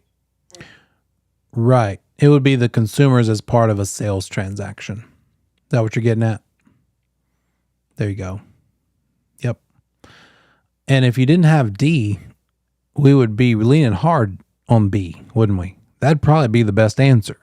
But they go on further and say, oh, it's in a consumer's in a sales transaction and it's no later than first substantial contact. It's also worded a little differently, prior to versus no later than.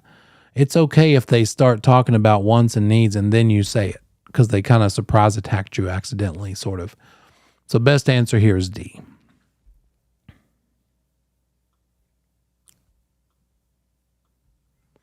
Which of the following statements is true about the working with real estate disclosure?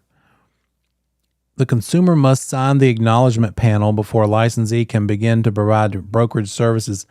That's old because we changed it around. There used to be a brochure is the only disclosure, and there was a panel on the brochure, but that's not true anyway. Whether you sign the panel or not, that's not the right one. Buyer agency has been created once the buyer consumer signs the disclosure. The brochure's use is mandatory in all real estate transactions. The real estate agent must review the agency options in the brochure with the consumer. Best answer here. And replace the word brochure with just disclosure.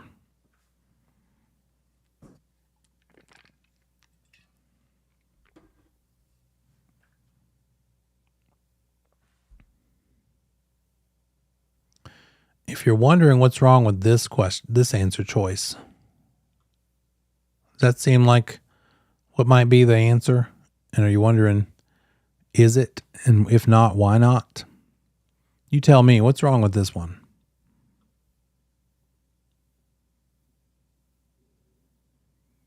All real estate transactions are, that's not meaning that brokers are involved in all real estate transactions. So if it's a working with agents brochure or disclosure, then if it's an unrepresented seller selling to an unrepresented buyer, no agent in sight, then no, this is not required. There's no agent. So best choice here is D. Need to review the agency options in the disclosure with the consumer. Tell them what the choices are that you offer them and which one do they want to do. Then we pull out another document to nail down what they choose to do. So therefore, the buyer signing the disclosure doesn't hire anybody. All of the following would terminate a listing except which one? A listing. Okay, when you see something about like this, think, are we talking about a contract or are we talking about a listing? What terminates a listing? You've just been hired to try to sell it. No buyer has come forward. This is just a listed property. Could the parties mutually agree to terminate? We're looking for the exception. So the mutual agreement is a way that we could terminate a listing. Sure. So that's not the right answer. Could the listing agreement be breached by either party and therefore terminate? Yes, that is true. Therefore, it's not an exception. Therefore, it's not an answer to this. Could that listing agreement terminate because the individual listing licensee dies? Is that a way a listing can terminate? Because the listing agent died. Who is the listing between? It's between the seller and who? The firm, not the listing agent. So what's going to happen if a listing agent dies?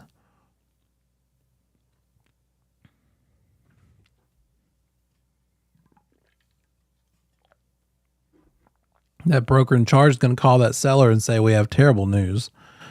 Listing agent passed away, but we have someone we're going to reassign your listing to.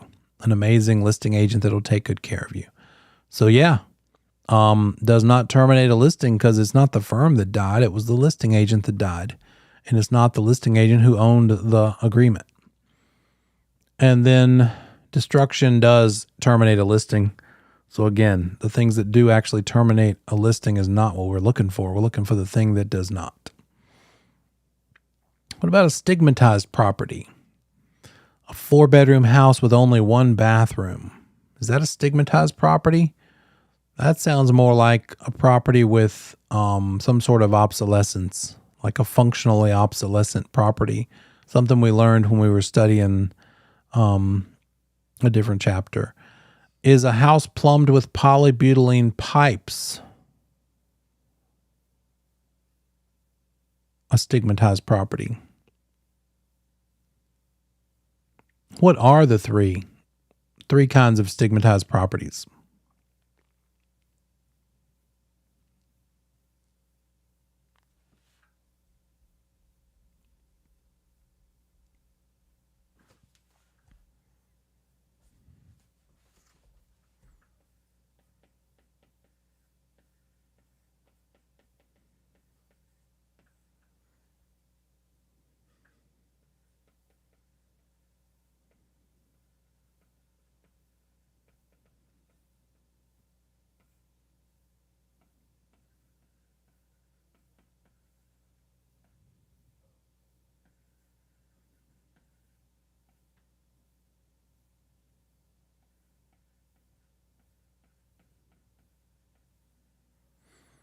So the stigmatized ones are haunted house, death in the house, or sex offender nearby. The situations where it's always a material fact that the owner has to admit to, they can't even hide behind no representation, they have to admit it, is if the house ever had synthetic stucco. And also, if the house has polybutylene pipes that leaked. I'm running out of space. And then finally, the meth house. So know these differences. These are two different things. The always material fact seller has to answer no matter what is if it was ever built and had synthetic stucco, even if they took it down. Because if it leaked, the water damage might still be in there and it might still be rotting away because of the water or mold or something. So that's always required to be disclosed by the seller even, not just the agent. And then it's polybutylene pipes. We saw that in the answer choices, but that's not enough. It's only if the poly pipes have ever leaked that it must be disclosed. And then, yes, indeed, meth being produced in the property, cooked in the property. And then these are the ones the question was actually asking. What is a stigmatized property? It's one of those things.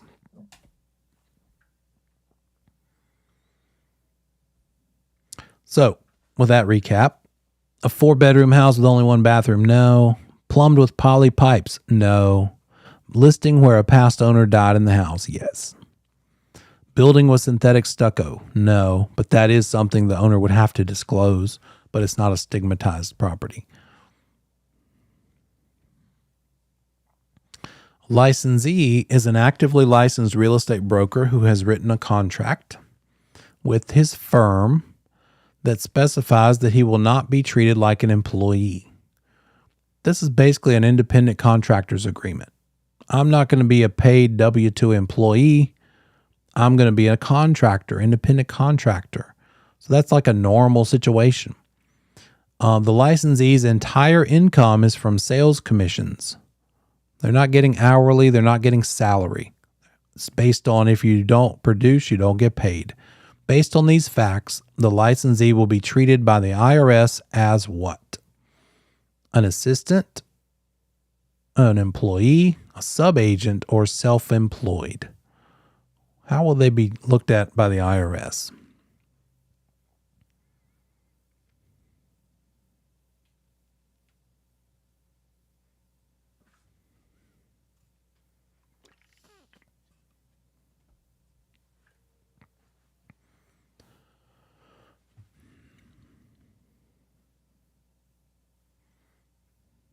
Good job.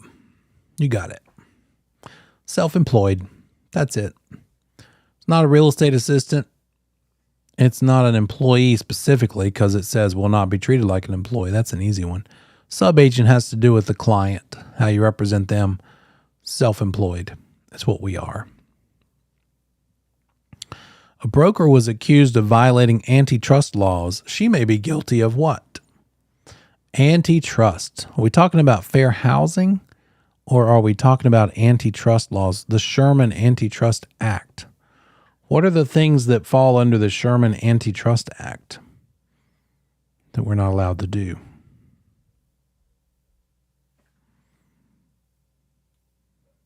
Let's recap that. Sherman Antitrust involves what?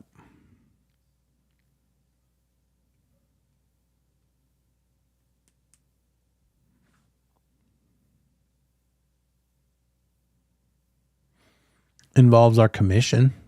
We can't say the standard commission rate is so-and-so. It involves market allocation. This firm will work the north part of town. That firm will work the south part of town. It involves boycotting. You can't get together and say, don't use this inspector. They're terrible. I saw that yesterday on a Facebook forum, and I thought about commenting, but then I thought, no, I'm already a teacher for actual classes I get paid for. Let's just let them figure it out on their own. I'm going to stay out of it. That in politics, let me just not comment on these Facebook forums. And what was it? I think it was something like, they were bashing a builder, a home builder. You're just not allowed to boycott and say, don't use so-and-so, they're terrible. No, not allowed. So how does this question fit in here? A broker violated antitrust, not posting an equal housing opportunity sign. Well, that's not antitrust. That does need to be done, but it's because of the fair housing laws. Undisclosed dual agency. Nope, that's agency stuff. Allocation of customers or price fixing. Yeah, those are words we just said. Splitting up a community or a market area, saying there's a certain minimum that's required to be paid as commission. So it's C. The last one's not right. Dealing in unlicensed brokerage services. Best answer is C. A phone call from a licensee to which of the following people that are registered on the Do Not Call registry will probably be a violation? Which one is not allowed? An expired MLS listing with another firm. If that's somebody registered on the Do Not Call registry, is that a violation? Sounds pretty promising to me as the right answer. What else, though? A seller client that closed 1 year ago. Can we still call a past client? How many who's on the Do Not Call list? How long do we have? Are we allowed to call them? How many months? There it is, 18 months. But there is also an extra thing that helps you with that too. It says if you have a personal relationship with them, it's an exemption. You can keep calling them whenever. But if you don't have that relationship, the bare minimum is 18 months. So that's not the right answer here. A forced sale by owner when you're calling about the fact that your buyer is interested specifically. Even if that FSBO is on the Do Not Call registry, hey, they put up a sign. You have a potential buyer. As long as you really do, and it's not a lie to get in front of them fraudulently, yes, you can still call them. Not a violation. A home inspector about a property inspection. Well, how are you going to talk to them? Got to call them. That's not a violation. Even if they're on the Do Not Call list, you're talking to them about the business. So which one is the violation? In this case, it's A, an expired MLS listing with another firm. And by the way, that's a way that agents get business. They call expired listing owners. They call them and say things like, well, we saw that you tried to sell it and it didn't work the first time. Now, are you ready to sell it? I'll show you what I do to get home sold for top dollar in a quick time frame, or whatever that is they say. But it's a very common way. You're not probably going to be the only one who calls that expired listing owner. Okay. With that, a couple things. I told everybody last night, we had some people that weren't able to make it last night. Do the number 5. Where is it? Exam. Here we go. Exam number 5. Look in your Google Drive that you can find through Notion. Go down to exam 5. There's 2 separate ones. There's a national section and a state section. do them without looking and give me your score between now and next week. It doesn't count toward the end. I just want you to go through it specifically. And then also for all the tests, including the midterm, all of these, now's when you want to make your way, take them all. I'd say try to knock them all out this week if you can. Even if you have to go fast and just flip through them and then go back and study them more closely and then take notes, make little notes. Oh, this number 37 on exam 6, I don't understand why that's the answer at all. I need some help understanding that. Tell me those. Let me help you with those. We'll keep going. We won't make it through every one of them together, but the ones you ask about, absolutely. And then other ones, as I might run across some that I think are problem children that I want you to be well versed in. And then we're also fill in the gaps, anything that we missed, and then also license law and commission rule. That's the next and last thing on the syllabus. So we'll be covering whatever we haven't covered there, like trust accounts and timeshares. Talk a little bit more about those. Besides that, have a great weekend, great week. Let me know if I can help you. So some of you ask about your attendance. I will go through and check for everybody's report and let you know if anybody's in the red zone, if anybody's close to any sort of maximum you're allowed to miss. I just have to go back and look at multiple reports from Zoom to figure that out. But we'll do that, and I'll get that to you this week.